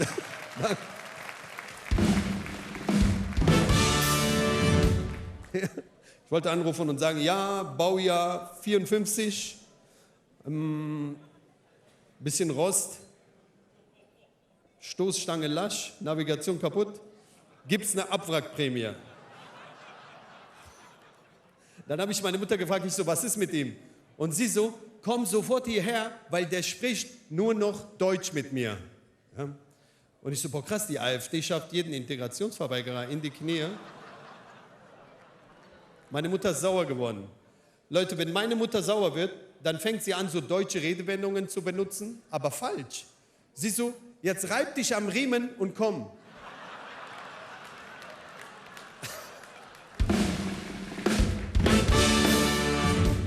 Ich, aufgelegt, mich am Riemen gerieben. Ich liebe sowieso eure Sprichwörter. Ihr sagt ja sowas wie, wer zuerst kommt, malt zuerst. Ich bin damals neu nach Deutschland gekommen, ich konnte gar kein Deutsch, ich musste mir alles peu à peu erlernen. Ja? Peu à peu musste ich auch lernen. Ja? Gern geschehen für die Integration. Gern geschehen musste ich auch lernen übrigens. Ne, aber damals, wo ich dieses wer zuerst kommt, mal zuerst gelernt habe, da bin ich direkt am nächsten Tag in die Schule gegangen, ganz früh, habe mich hingesetzt, angefangen zu malen. Meine Lehrerin so, was machst du da? Ich so, ich war zuerst hier. Ja? Ich bin endlich bei meinen Eltern angekommen, da war ich ja unterwegs. Ne? Und ich bin da angekommen und habe mit meinem Vater gesprochen und ich habe festgestellt, der spricht doch mit mir nur noch Deutsch. Ja? Meine Mutter so, siehst du, hol Hilfe. Und dann habe ich überlegt, das Ganze selbst zu lösen. Ja? Ich habe so geguckt, so, warum der Deutsch spricht. Ich habe so sein Metallstück im Rücken so ein bisschen gecheckt, ja? Ob der vielleicht irgendwie Radio empfängt und der Deutschlandfunk drin ist. Und deshalb Deutsch redet, keine Ahnung. Ne? Dann habe ich einen Witz gemacht, habe zu meiner Mutter gesagt, solange der nicht atemlos singt, brauchen wir uns keine Sorgen machen. Und dann war meine Mutter ist wieder sauer geworden. Die so, statt dem Honig um den Bauch zu schmieren. Ich dann 112 gewählt und habe gesagt, hören Sie zu, ich rufe aus Kalk an. Kommen Sie vorbei, weil mein Vater, der spricht nur noch Deutsch mit uns. Und für den war das irgendwie nichts Neues. Der meinte so, Dietmar, fahrt raus, weil in Kalk spricht schon wieder jemand Deutsch. Die kamen vorbei, haben sich meinen Vater angeschaut, die haben festgestellt, der hat von einer Tablette die doppelte Dosis genommen und deshalb fängt er an, nur noch Deutsch zu sprechen. Leute, ich habe eine Marktlücke entdeckt. Ja. Leute, ich habe mich bei euch nicht richtig vorgestellt. Mein Name ist Javid. Ich habe Probleme mit meinem Namen. Und mittlerweile bin ich aber so, habe ich so einen Hals, ich gehe so dran. Javid, David, Theodor, J wie Javid, A wie Arvid, V wie Vogelev. Und weiter komme ich nicht, weil die meisten schon längst aufgelegt haben. Aber ich denke mir, Javid, Junge, lass nicht den Kopf hängen, die rufen zurück. Denn du arbeitest schließlich bei einer Behörde. Ja? Ich habe bewusst Behörde gesagt. Gibt es hier Leute, die bei einer Behörde arbeiten? Einmal klatschen. Gibt es hier Leute, die arbeiten? Einmal klatschen. Ne, ich habe bewusst Behörde gesagt, weil so mit Bühnenauftreten und so mache ich nebenbei schwarz. Ich arbeite eigentlich bei einer Behörde und ich habe meine Teamleitung gefragt, ob ich auf der Bühne erzählen darf, wo ich arbeite. Und sie Folgendes. Das müssen wir mit der Bereichsleitung klären. Und ich so, klär mal. Ist eine Behörde, da reden wir so. Ja? Ne, wir haben normal gesprochen, aber ich dachte, das wäre lustig.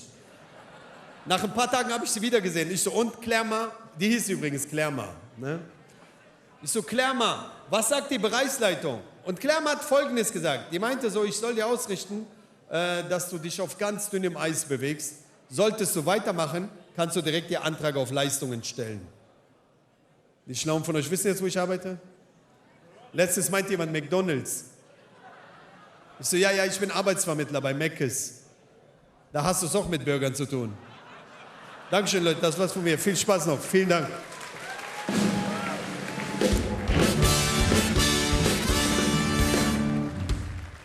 Ihr Applaus für Javid, mein Lieber. Das ist dein Applaus. Das war dein zweites Mal bei uns. Du weißt, was man sagt im Rheinland beim dritten Mal, ne? Beim dritten Mal ist alles Tradition. Also mal gucken, ob wir dich nächstes Jahr wiedersehen. Wir rufen aus auf dich mit 3-mal Düsseldorf. Auf Javid. Düsseldorf. Mach es gut, Ausmarsch bitte. Mach rein.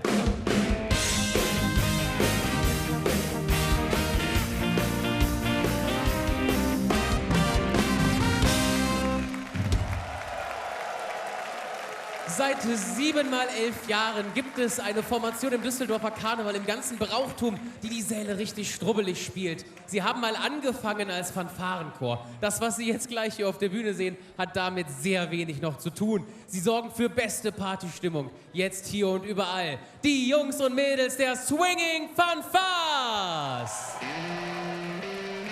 Guten Abend, Düsseldorf. Bei dem Chaos auf der Welt sind wir der Meinung, wir dürfen uns das Feiern nicht verbieten lassen. Und deswegen heißt es für uns, jetzt erst recht.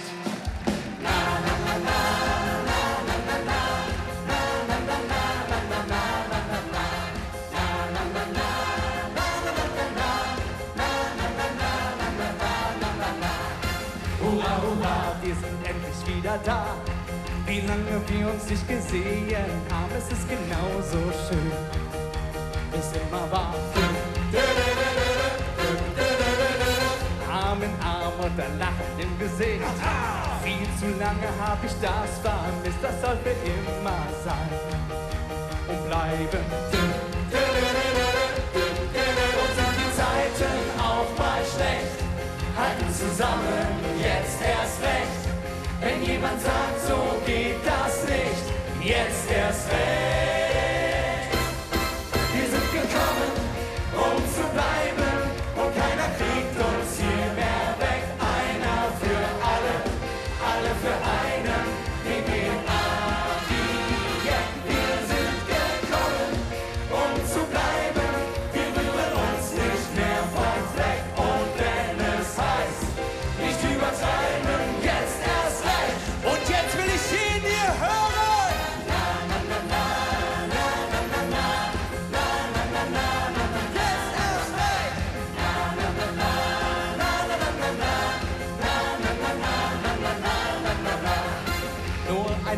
abgemacht, ist abgemacht.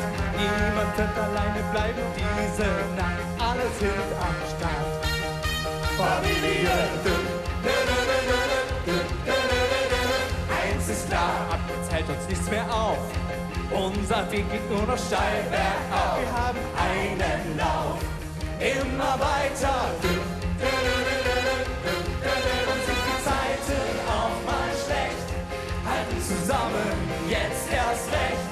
Wenn jemand sagt, so geht das nicht, jetzt erst recht.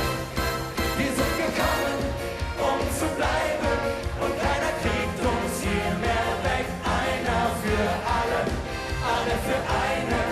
Wir gehen ab die Weg. Wir sind gekommen, um zu bleiben.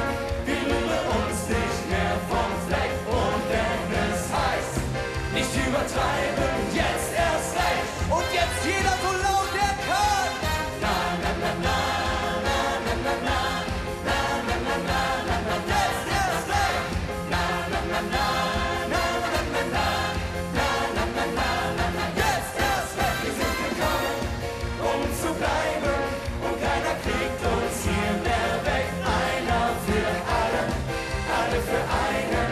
Wir gehen ab wie Jack. Wir sind gekommen, um zu bleiben.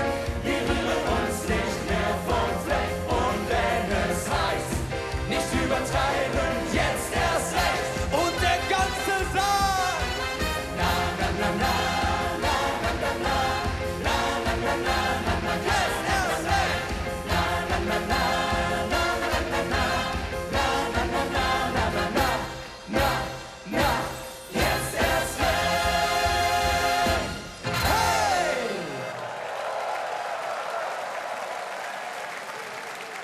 Wir haben euch jetzt unser neues Lied Nie mehr Aschermittwoch mitgebracht. Das Lied startet ruhig. Lasst euch davon nicht beirren. Gleich geht hier richtig die Luzi ab. Aber wir starten mit einer Laola. Dazu nehmen wir alle Hände nach vorne, beugen uns vor, bewegen die Hände wie wild in alle Richtungen und machen ein und springen! Hey, hey, hey, hey, hey, hey, hey!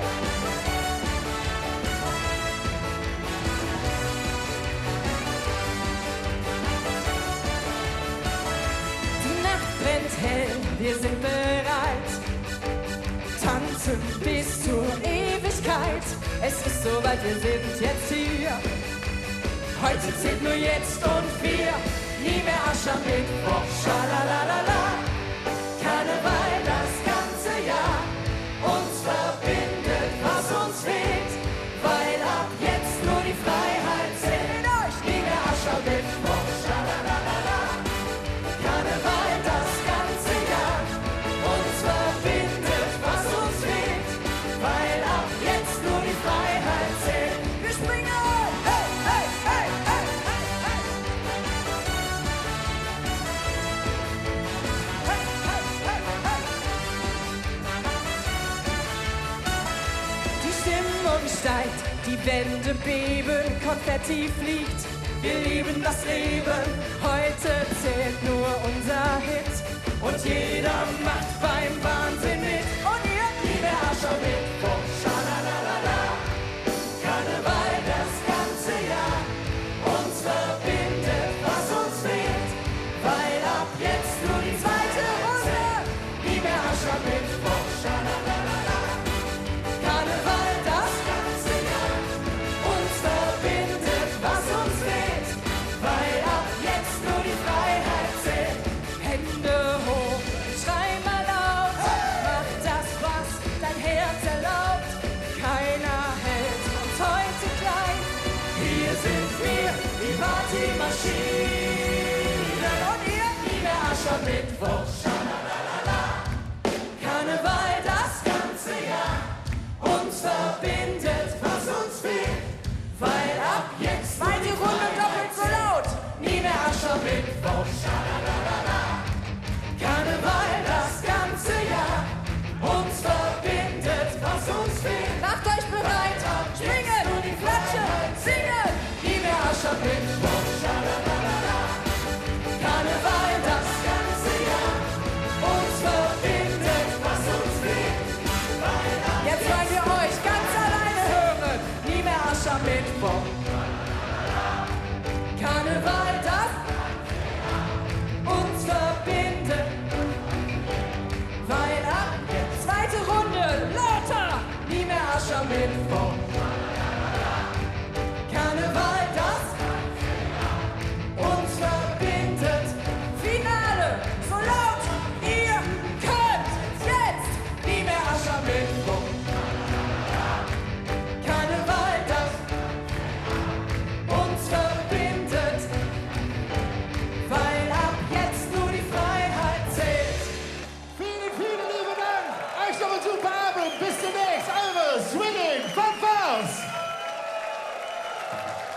Düsseldorf steht.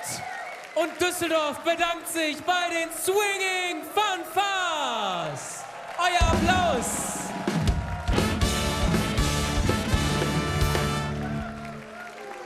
Und wir sagen ganz herzlich Danke bei euch mit dreimal Düsseldorf. Auf die Swinging Fanfares. Düsseldorf. Wir sehen uns nächstes Jahr wieder. Macht es gut. Ausmarsch, bitteschön.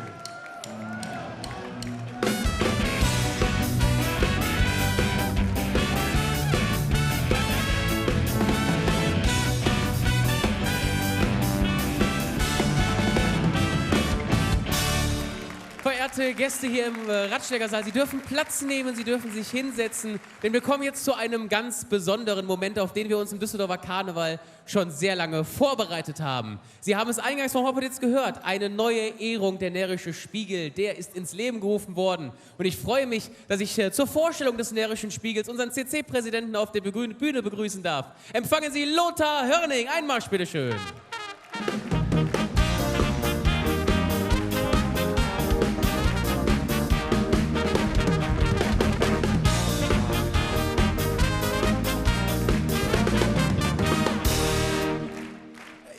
Ja, jetzt, Lothar, das ist ja eine Überraschung. Närrischer Spiegel, es hat keiner vorher gewusst, ihr habt das geheim gehalten, das ist im Karneval ja auch schon eine Herausforderung. Was habt ihr euch überhaupt dabei gedacht? Närrischer Spiegel, welche Bedeutung steht da für euch hinter?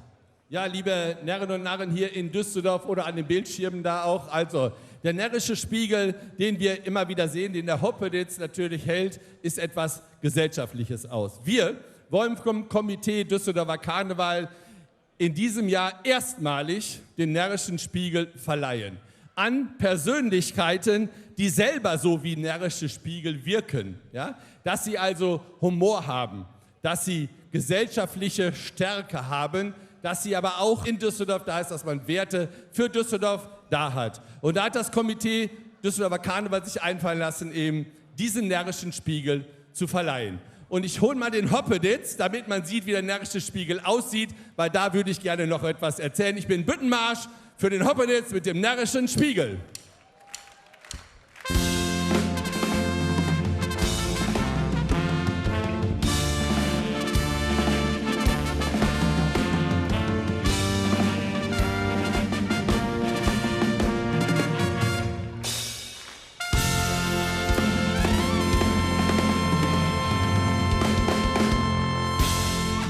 Ja, liebe Närrinnen und Narren hier im Saal und zu Hause, der Närrische Spiegel hat 3 Figuren auf dem Spiegel draufstehen. Als erstes sehen wir den Bergischen Löwen. Der steht als Wappentier hier für die Heimat, für Düsseldorf. Das andere ist der Tod. Der Tod steht für mahnende Gedanken. Der steht aber auch dafür, dass wir alle gleich sind und dass etwas vergänglich ist, auch im Karneval. Das Wichtigste an dem Närrischen Spiegel ist dann der Hoppeditz. Der Hoppeditz steht für diese scharfsinnige Gedanken und das, was am 11.11. entsteht. Und jemand, der auch genauso scharfsinnig denkt und dem der Spiegel dann würdig ist. Und ja, lieber Dennis, ich freue mich auf den Preisträger. Das wird er sein, der Närrische Spiegel, der Preisträger noch geheim. Du hast gesagt, die Laudatio, die möchte ich nicht halten. Du stellst uns dieses wunderbare Objekt nur vor. Dementsprechend darf ich die Laudatorin zu uns auf die Bühne bitten, die stellvertretende Ministerpräsidentin des Landes Nordrhein-Westfalen, Mona Neubauer. Einmarsch!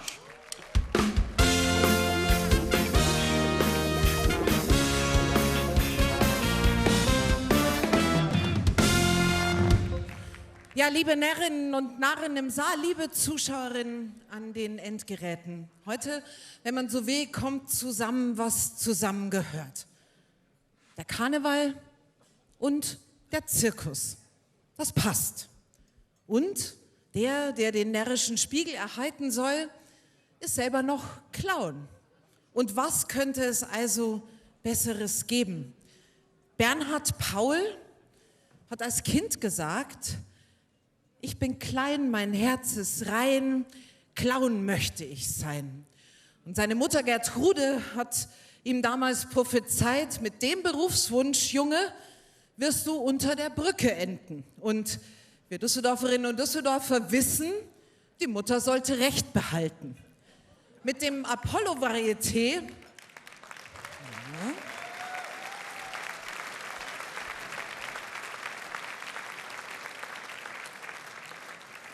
mit dem Apollo-Varieté begeistert Bernhard Paul und das Team seit 1997 das Publikum. Es ist, wenn man so will, das zweite Standbein. Das erste Standbein ist, und dafür ist er bekannt, er ist Mr. Zirkus Roncalli.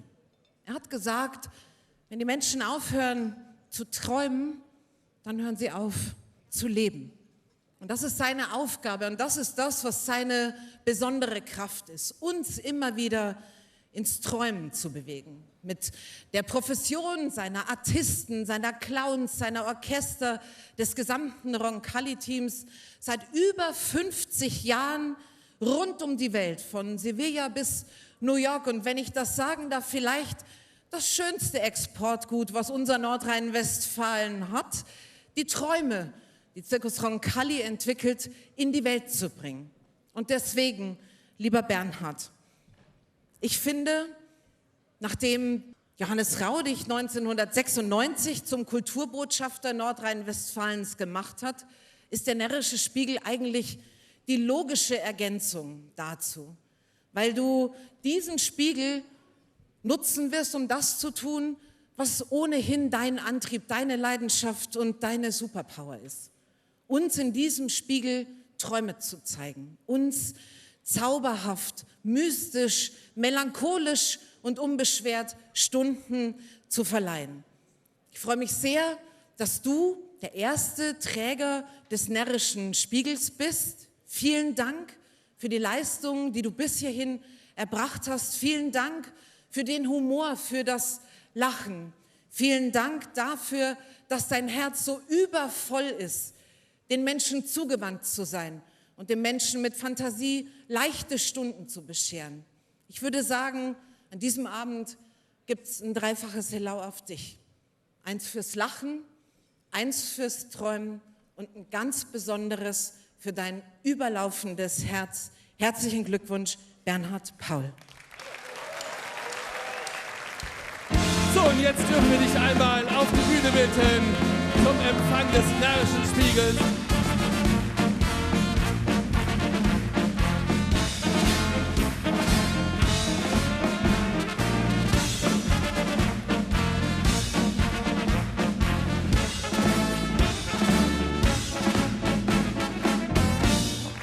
Ja, lieber Bernhard, im Namen des Komitee Düsseldorfer Karnevals der Jecken hier in Düsseldorf wird der Hoppeditz und die Mona den Spiegel einmal verleihen. Und wir danken dir auch und sind uns sicher, dass du diesen Spiegel mit Ehren trägst und dass du weißt, warum du den bekommen hast. Und wir danken dir, dass du ihn angenommen hast. Herzlichen Dank, Dankeschön und auf Bernhard Paul, ein dreimal donnerndes Düsseldorf!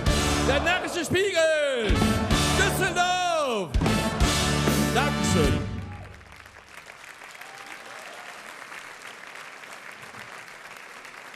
Dankeschön. Liebe Mona, ich muss dich immer wieder bewundern mit deinem Schnurrbart. Passt ja gut. Und möchte mich bedanken für deine wunderbare Laudatio.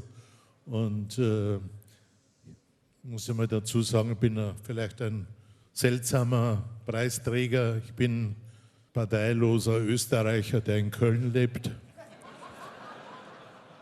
und in Düsseldorf ein Varieté betreibt.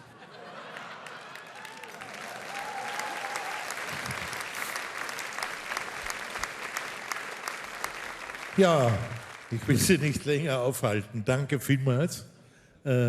Es hat mich sehr gefreut. Das hat schon der Kaiser Franz Josef immer gesagt.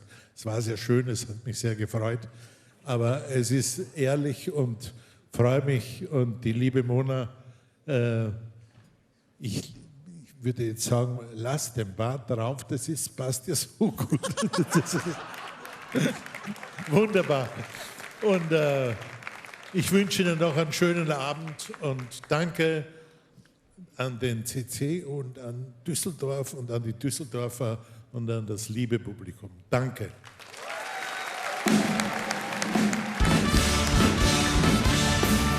Ja, meine sehr verehrten Damen und Herren, hier, liebe Jecken und hier im Saal und zu Hause an den Bildschirmen, ruft doch mal mit aus auf Bernhard Paul, unseren ersten Preisträger des Närrischen Spiegel. Ein dreimal donnerndes Düsseldorf! Bernhard Paul, Ron Kalli. Dankeschön, einen schönen Abend noch und Dennis. Wir gehen alle mal runter. Ich begleite euch runter.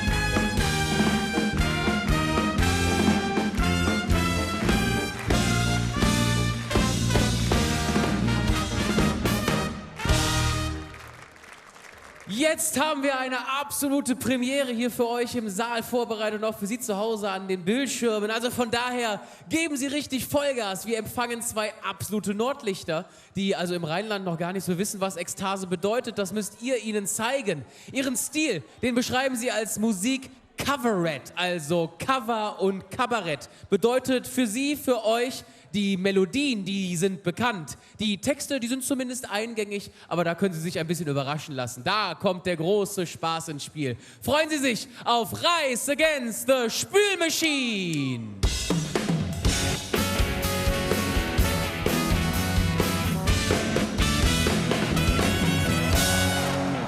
Einen wunderschönen guten Abend, Düsseldorf! Wie sieht's bei euch aus? Habt ihr noch Bock auf handgemachte Musik? Ausgezeichnet! Wir sind Rising Against the Spülmaschine und bei allen könnt ihr euch ganz sicher sein. Wir rocken, wir hauen euch heute aus den Socken. Die ganze Nacht und wir rocken. Ist das für euch okay? Sehr gut! Wir rocken, geraten dabei nie ins Stocken. Von der Zugspitze bis zum Brocken, von den Alpen bis zur See. Habt ihr Bock auf eine gute Show? Mit herben Runs und einem Superflow. Spitzen Songs und tüchtig Bier. Ist gebongt, ihr seid richtig hier. Für euch eine Leadgitarre, die nächsten 15 Minuten, kein geringerer als Don Filippo. Habt ihr Bock auf eine gute Show, mit der Runs und einem Superflow, spitze Songs und tüchtig Bier, ist gebongt, ist gebongt, ist gebongt, ist gebongt. Ihr seid richtig hier.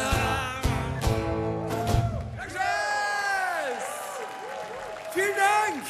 Wir wollen gar nicht lange fackeln. Im zweiten Song geht's direkt ums Umkacheln. Na fließ mal das Bad, badababab. Oh fließ mal das Bad, badababab. Fließ mal das Bad. Ich seh das grad, da ist noch Teppich am Start. Oh ja, gut zu sehen, die Reaktionen gehen auseinander. Während sich die einen oder anderen kringelig lachen, denken sich an, oh Gott, machen sie das wirklich? Und ja, wir machen das wirklich. Das ist unser nachträgliches Weihnachtsgeschenk an euch. Ab jetzt könnt ihr nie wieder diesen Song normal hören. Ab jetzt müsst ihr unweigerlich an unsere gekachelten Badezimmer denken. Und damit sich das noch tiefer in eure Frontallappen reinfräst, haben wir einen Mitmachpart inkludiert. Leute, wir machen das so, wir singen das mit Inhalt und euer Text ist badababab. Lasst was hören, Düsseldorf, wir schauen das mal. Na fließ mal das Bad, badababab. Oh fließ mal das... Yes, fließ mal das Bad. Geh in den Baumarkt und sag den dat. Was? Wir brauchen zwei Komponenten Kleber. Wir brauchen zwei Komponenten Kleber. Wir brauchen zwei Komponenten Kleber. Dann wird der Boden richtig hart.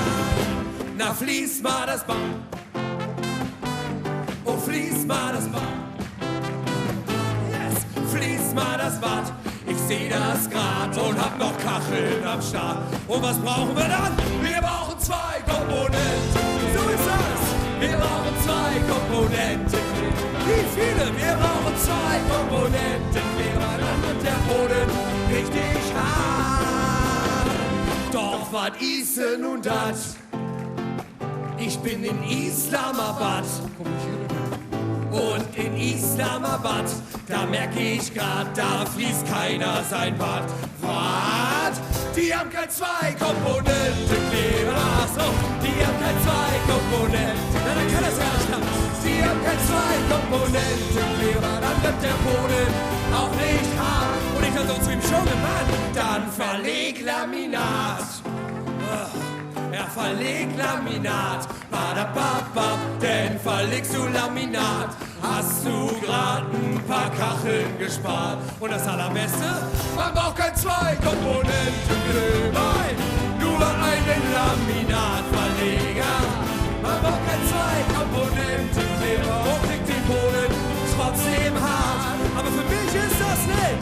Wow, bin ein Fliesenjung, bin ein kleiner Fliesenjung und der Boden wird nicht weich. Komm, warte, one more time. Wow, bin ein Fliesenjung, bin ein kleiner Fliesenjung und der Boden wird nicht weich. Düsseldorf, könnt ihr singen? Wow, bin ein Fliesenjung, bin ein kleiner Fliesenjung und der Boden wird nicht weich. Könnt ihr das so runter? Bin ein kleiner Fliesenjung und der Boden wird nicht weich. Da hilft nur zwei Komponenten Kleber. Da hilft nur zwei Komponenten Kleber. So ist das. Da hilft nur zwei Komponenten Kleber. Dann wird der Boden richtig hart. Hey. Dankeschön. Vielen Dank. Wie schön ist das denn bitte? Ja, ich habe das schon gerade gesagt, wir sind so ein bisschen, man hört das auch am Akzent, wir sind ein bisschen neu. Umso mehr freuen wir uns, dass ihr uns mit offenen Armen empfangt. Wir sind Rise Against the Spülmaschine und ich kann uns doch ruhig mal einmal vorstellen. Das ist Philipp, ich bin Hanke, Moin. wir kommen aus Oldenburg und Buxtehude. Im richtigen Leben sind wir Gesamtschullehrer mit Leib und Seele, aber heute Abend nicht. Heute Abend sind wir dazu da, dass der Laden eskaliert. Wie sieht's aus, Düsseldorf? Seid ihr dabei? 1, 2, 3, 4. Ihr Lieben, wir nehmen euch mit direkt in die 80er Jahre. Und es geht jetzt zu unserer Version der neuen deutschen Welle. Der Herbst in Deutschland ist so schön. Ich will in Sachsen wandern gehen, weil draußen noch die Sonne scheint. Pack ich Sommerklamotten ein. Das war nicht schlau, das merke ich schnell. Der Himmel ist nicht mehr so hell. Die Landschaft ist schon weiß vor Schnee. Das war wirklich eine Scheißidee, weil der Junge aus der großen Stadt keine angemessene Kleidung hat. Sandalen im Erzgebirg, Sandalen im Erzgebirg, Sandalen und kurze Hosen. So, jetzt brauchen wir Hip-Hop-Party hier in Düsseldorf. Kriegt ihr das hin oder müssen wir erklären? Hip-Hop-Party, Müssen Leute. wir erklären. Das ist das, wo die Leute... Pass auf, wir machen das zusammen. Alle mal einen Arm nach oben, einen Arm nach oben. Den linken Arm nach oben. Entscheidend. Und dann so ein bisschen, als hättet ihr so einen kleinen Teebeutel, den ihr mal dick reintippt in die Thermoskanne. Ganz Düsseldorf Bones! Das sieht sehr gut aus.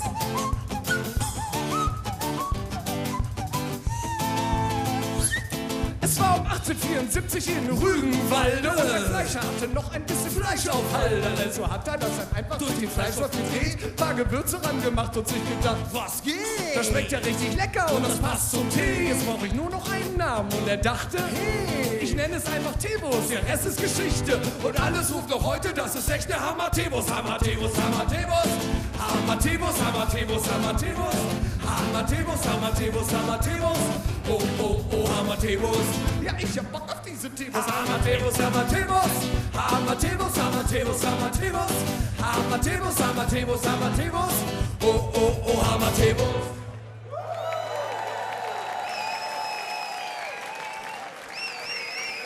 Vielen Dank, Düsseldorf. Großartig. Da haben wir ja gar nicht mit gerechnet, ey. Wenn wir in Buxtehude im Januar eine Party schmeißen, dann kannst du froh sein, wenn ein Bauchredner kommt. Und bei euch hier eskaliert völlig. Aber das ist auch großartig. Wir freuen uns sehr, dass wir ein Teil hier sein dürfen und dass wir eingeladen werden. Und dass wir, wie gesagt, auch so mit offenem Arm empfangen werden. Das ist ja heute nicht selbstverständlich. Man guckt ja immer so nach Unterschiede. Und wie kann man das den anderen madig machen? Und das ist im Karneval eben ganz anders. Das ist ganz schön. Und deswegen haben wir gedacht, gucken wir mal auf Gemeinsamkeiten, die wir haben. Und da ist uns aufgefallen in Deutschland, eine Sache, das kennt ihr alle. Wir regen uns viel zu schnell über Kleinigkeiten auf. Und das ist schade, das muss nicht sein. Da können wir ran, da können wir mit Humor begegnen. Und die zweite Sache, Leute, ist feiern. Der gute alte Dreivierteltakt. Ja. Egal, wo du hinkommst in Deutschland. Ob die großen Volksfesten im Osten, ob Oktoberfest oder beim Shantychor. Und natürlich beim legendären Karneval im Rheinland. Wenn ein Dreivierteltakt gespielt wird, dann wird geschunken. Ich bin eigentlich ein lieber und froher Gesell. Glaub ans Gute im Menschen so ganz generell. Doch ich bin schlecht gelaunt und werd ganz fürchterlich, wenn ich meinen Kaffee am Morgen nicht riech. Ich hab Mordgelüste, aber halt mich zurück. Doch ihr steht auf der Liste, doch hattet und einmal mitsingen Chord. Schalala, la la la la la la la la. Und ihr Schalala, la la la la. Ausgezeichnet euch deckigen See. Am Samstag fahr ich in ein Einrichtungshaus, trag nen Packschrank, nen Sessel und Teelichter raus. Die Teelichter passen in den Fußraum hinein, doch der Pax muss zurück, denn der passt nicht mehr rein. Ich hab Mordgelüste, ich reg mich auf, aber halt mich zurück. Doch ihr steht auf der Liste, doch hattet und einmal der ganze Saal. Schalalalalalalalala. Lass hören. Schalalalalala. Ausgezeichnet, mehr Feuer. Schalalalalalalalala. Und bitte. Schalalalalala. Unfassbar. Ich hab Mordgelüste, aber halt mich zurück. Doch ihr steht auf der Liste, doch hattet ihr Glück. Das meine ich nicht ernst, das war alles nur Spaß. Wir verabscheuen Gewalt und auch Hetze und Hass. Und wir hoffen, dass ihr das genauso seht, oder? Ja bitte, Düsseldorf, stabil. Das war nicht so gemeint, hat auf keinen gezielt. Ich hab nur gereimt und mit Worten gespielt, denn ich mach Wortspielwitze. So sieht das aus. Leute, checkt ihr das nicht? Meine Reime sind spitze und Lachen ist Pflicht. Mega schön. Schalalalala. Komm schon. Lass noch ein.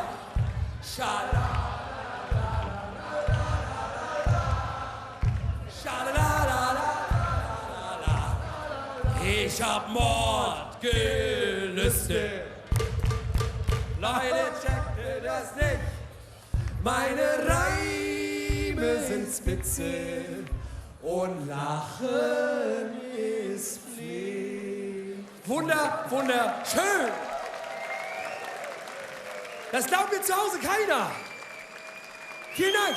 Wie sieht's aus? Wollt ihr noch einen Hit? Könnt ihr noch? Nee. Wollt ihr noch einen Hit? Alles klar, Leute. Dann kommt jetzt unser bislang erfolgreichster Song. Es geht darum, dass man den Abend nicht immer normal verbringen muss. Und wir schlagen euch vor, dass ihr fürs nächste Mal, wenn ihr die Lady schön ausführen wollt oder wenn ihr so ein erstes Date plant, so Leute, da haben wir mal einen Geheimtipp für euch vorbereitet. Wie sollen wir uns bloß den Abend vertreiben? Du gehst nicht gern tanzen, du gehst nicht gern aus. Ich will aber auch nicht immer drinnen bleiben. Ich hab keine Lust auf nen Abend zu Haus. Da draußen, da gibt's doch so viel zu erleben. Und alles ist besser, als an die Decke zu starren. Komm, lass uns jetzt fahren, der Rest wird sich ergeben. Komm, zieh dir was an, ich hab da einen Plan. Hast du Saufen mal probiert? Bei mir hat's immer funktioniert. Komm, saufen wir eine Nacht.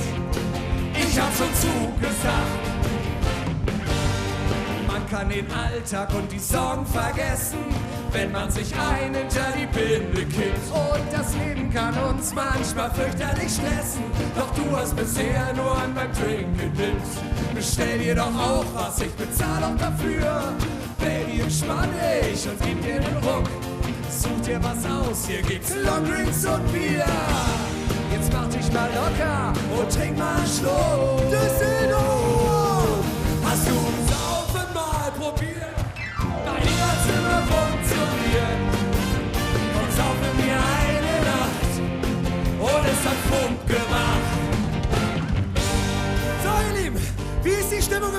Habt ihr noch Bock? Na, ich weiß, es ist fortgeschrittene Stunde, aber habt ihr noch Bock? Ich brauche das differenzierter. Wie ist das mit Philipps Seite? Könnt ihr noch? Die können noch. Meine Seite, könnt ihr noch? Die können auch noch. Und Leute, wenn ich eins gelernt habe, dann Leute mit Bock, die sollte man verbinden. Nochmal alle Arme nach oben. Bis ganz nach hinten. Ich will die härtesten Hände vom ganzen Lieder reinhören. Jetzt muss es knallen, jetzt darf es wehtun. Sagt den linken Händen, sie sollen die Scheiße aus den rechten rausprügeln. Und das meine ich nicht nur politisch, das meine ich vor allem rhythmisch jetzt. Der ganze Laden. Und dann ist euer Text gleich. Hast du Saufen mal probiert? Bei mir hat's immer funktioniert. Danach helfe ich euch wieder, aber das müsst ihr allein wagen. So, jetzt haut den Lachs aus dem Saal. Ich zähl euch ein. Achtung. 1, 2 und 1, 2, 3 hast du. Saufen mal probiert. Bei mir hat's immer funktioniert. Und saufen wir eine Nacht. Fump. Und es hat Fump. Lauter und viel härter. Hast du Saufen mal probiert? Bei mir hat's immer funktioniert. Und saufen wir eine Nacht. Was? Und es hat Fump. Ausgezeichnet, geht da noch mehr? Hast du Saufen mal probiert? Bei mir hat's immer funktioniert. Und saufen wir eine Nacht. Und es hat Fump gemacht.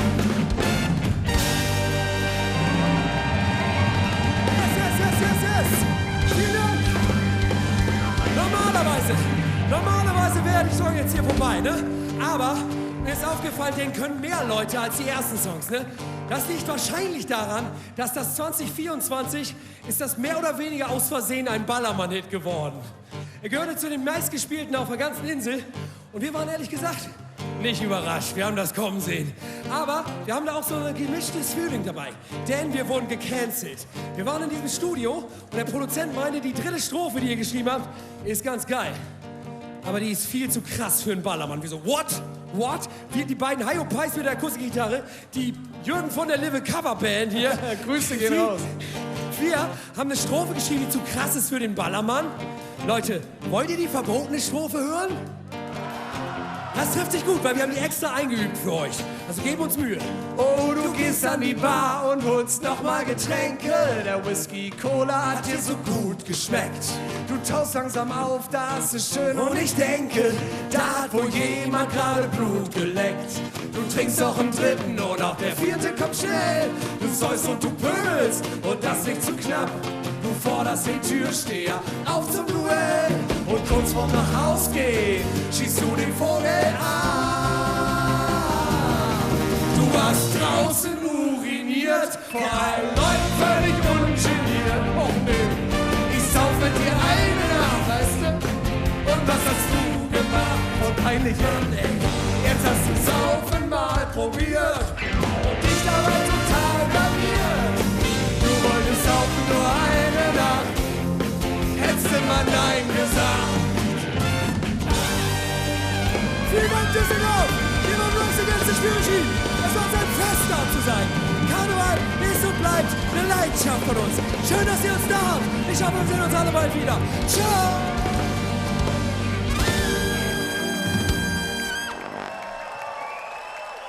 Zwei Nordlichter geben Vollgas und das Rheinland, es steht Kopf. Onkel Hanke, Don Filippo, Rise Against the Spülmaschine.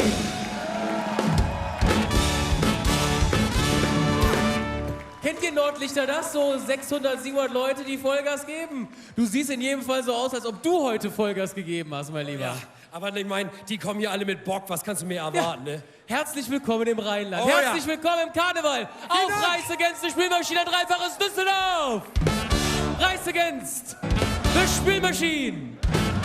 Vielen Dank, bis bald. Ausmarsch, ihr Lieben.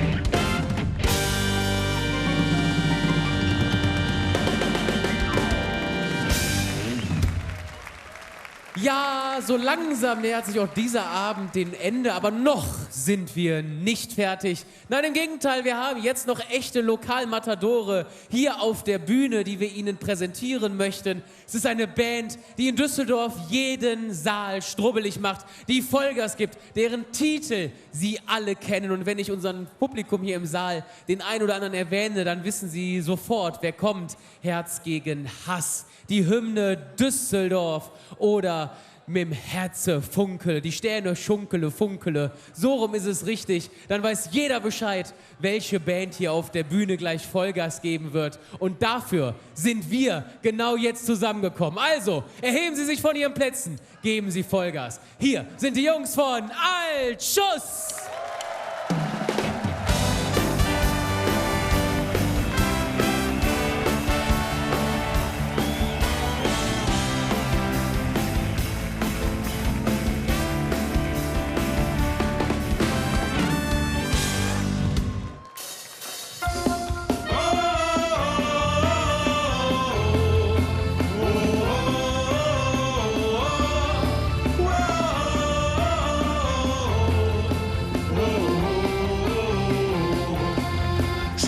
Sitzung, der Saal ist voll.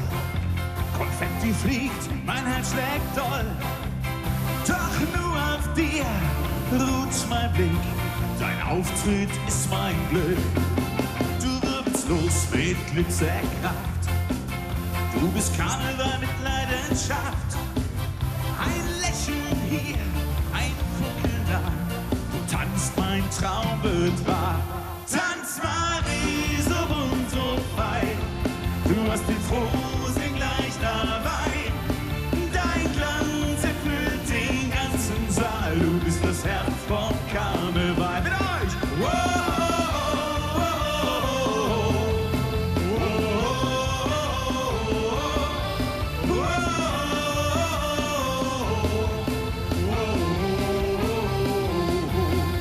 Ich zähl die Tage bis zum Fest, wo du mich wieder strahlen lässt. Ich klatsch, ich spring, ich sing für dich. Nur einen Tanz, mehr will ich nicht. Und wenn der Vorhang wieder fällt, bleibt dein Glanz in meiner Welt. Du tanzt, als wäre es nur für mich. Mein Herz vergisst dich nicht. Tanz, Marie, so bunt, so frei. Du hast den Frohsinn gleich dabei. Dein Glanz erfüllt den ganzen Saal. Du bist das Herz von Karneval.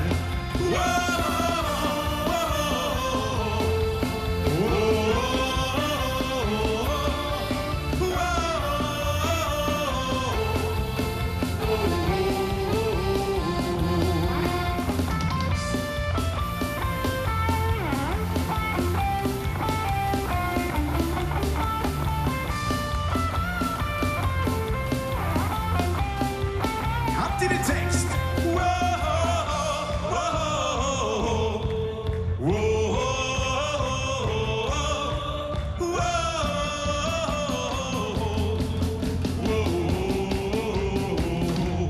Tanz, Marie, so bunt, so frei.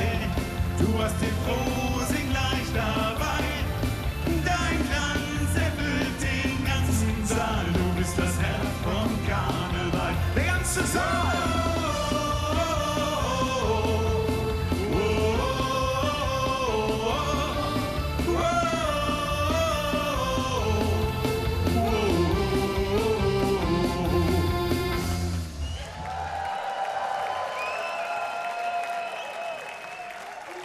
Für Düsseldorf, Altschuss, meine Damen und Herren.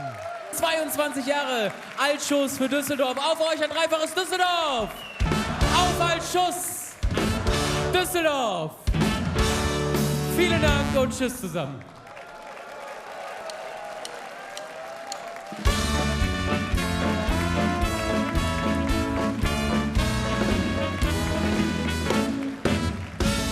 Ja, etwas fehlt noch für so einen richtig runden karnevalistischen Abend. Wir hatten Musik, wir hatten Tanz, wir hatten Wortbeiträge. Wir haben einen Saal, der viel und ausgelassen gefeiert hat.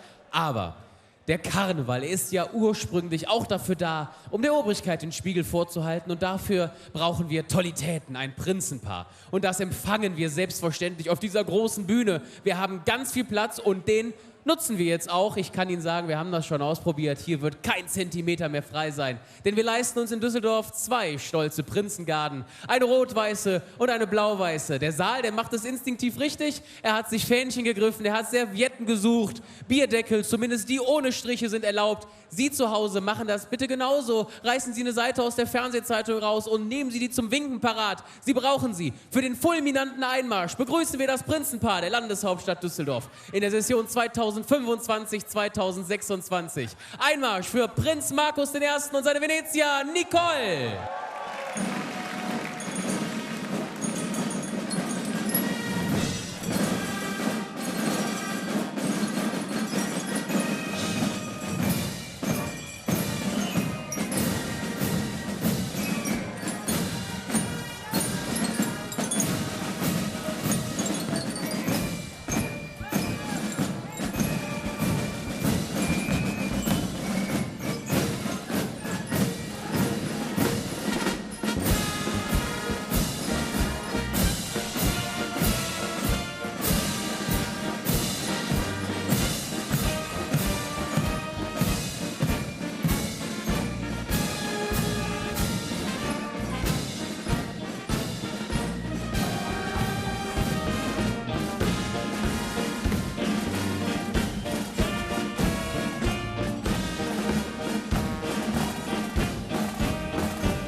Herr Kommandant? Prinzengarden. Halt! Links um. Hand ab. Degen weg. Steht bequem. Lieber Dennis, du hast es Woch. Aufgezogen für Sie das Prinzenpaar der Landeshauptstadt Düsseldorf in unserer wunderbaren Session mit dem Motto "Ma bliebe bunt, egal wat kütt". Prinz Markus I., Venezia Nicole, die gleich zu Ihnen sprechen werden. Ihr kriegt sofort das Wort, ihr scharrt schon mit den Hufen, ich weiß das. Aber zunächst möchte ich Ihnen vorstellen, was wir hier alles so auf die Bühne geholt haben. Ja, Düsseldorf, 2 stolze Prinzengarden. Auf der einen Seite zuständig diese wunderbaren, in Gleichschritt auf die Bühne kommende Garde, die Prinzengarde der Stadt Düsseldorf, Leibgarde des Prinzen Karneval.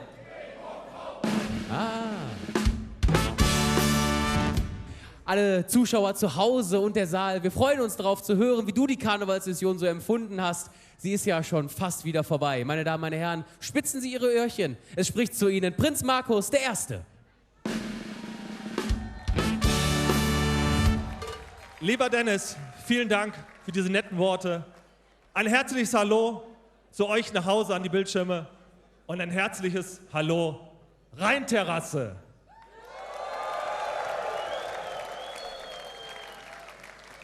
Dieser Aufzug war für mich, beziehungsweise für uns, wieder ein Aufzug, der für uns Karneval gespürt hat. Denn genau vor knapp 3 Monaten auf dieser Bühne sind wir beide zum Prinzenpaar der Landeshauptstadt Düsseldorf gekürt worden. Und damit geht für uns ein Lebenstraum in Erfüllung.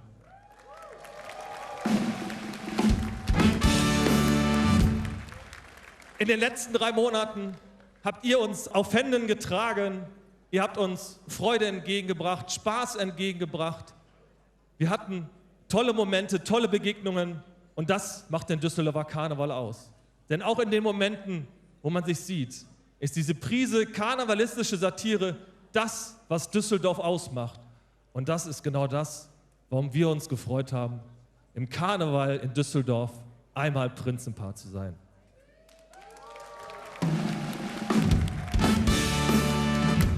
Ruft mit mir aus, auf den Düsseldorfer Karneval, ein Dreifach Düsseldorf! WDR! Düsseldorf!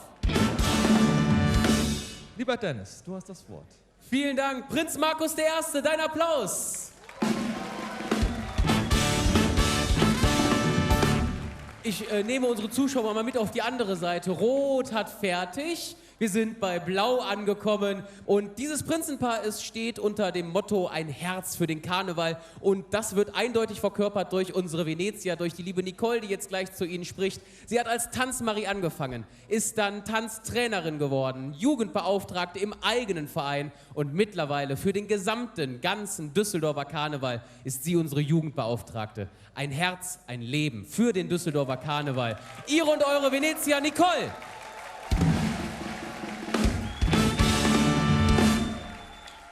Hello zusammen!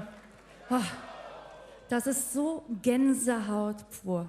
Wie Markus schon erwähnt hat, vor 3 Monaten hatten wir schon mal diesen wunderbaren Einmarsch und ich genieße den jedes Mal.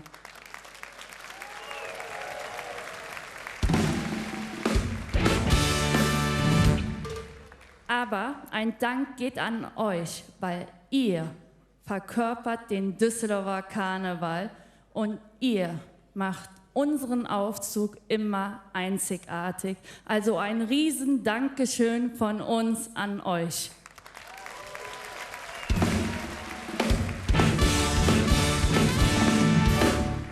Unser Lebenstraum ist wahr geworden.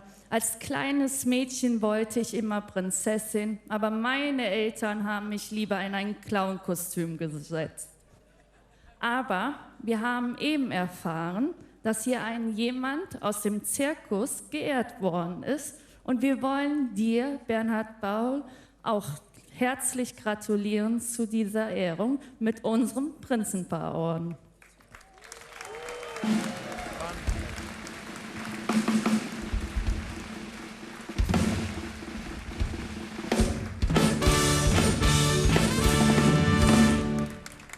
Ruft mit mir auf dem Düsseldorfer Karneval ein donnerndes Düsseldorf.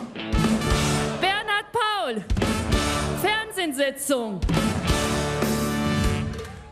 Lieber Bernhard, du hast dir den Traum erfüllt, den Lebenstraum erfüllt, einen einzigartigen Zirkus Roncalli erschaffen zu haben. Und wir haben unseren Lebenstraum, oder wir leben ihn auch jetzt, und das wollen wir mit euch ein bisschen feiern. Wir haben das Lied auch den Lebenstraum genannt. Deswegen steht auf, tanzt mit uns und habt Spaß. Hey, hey, lasst uns heute alles wagen.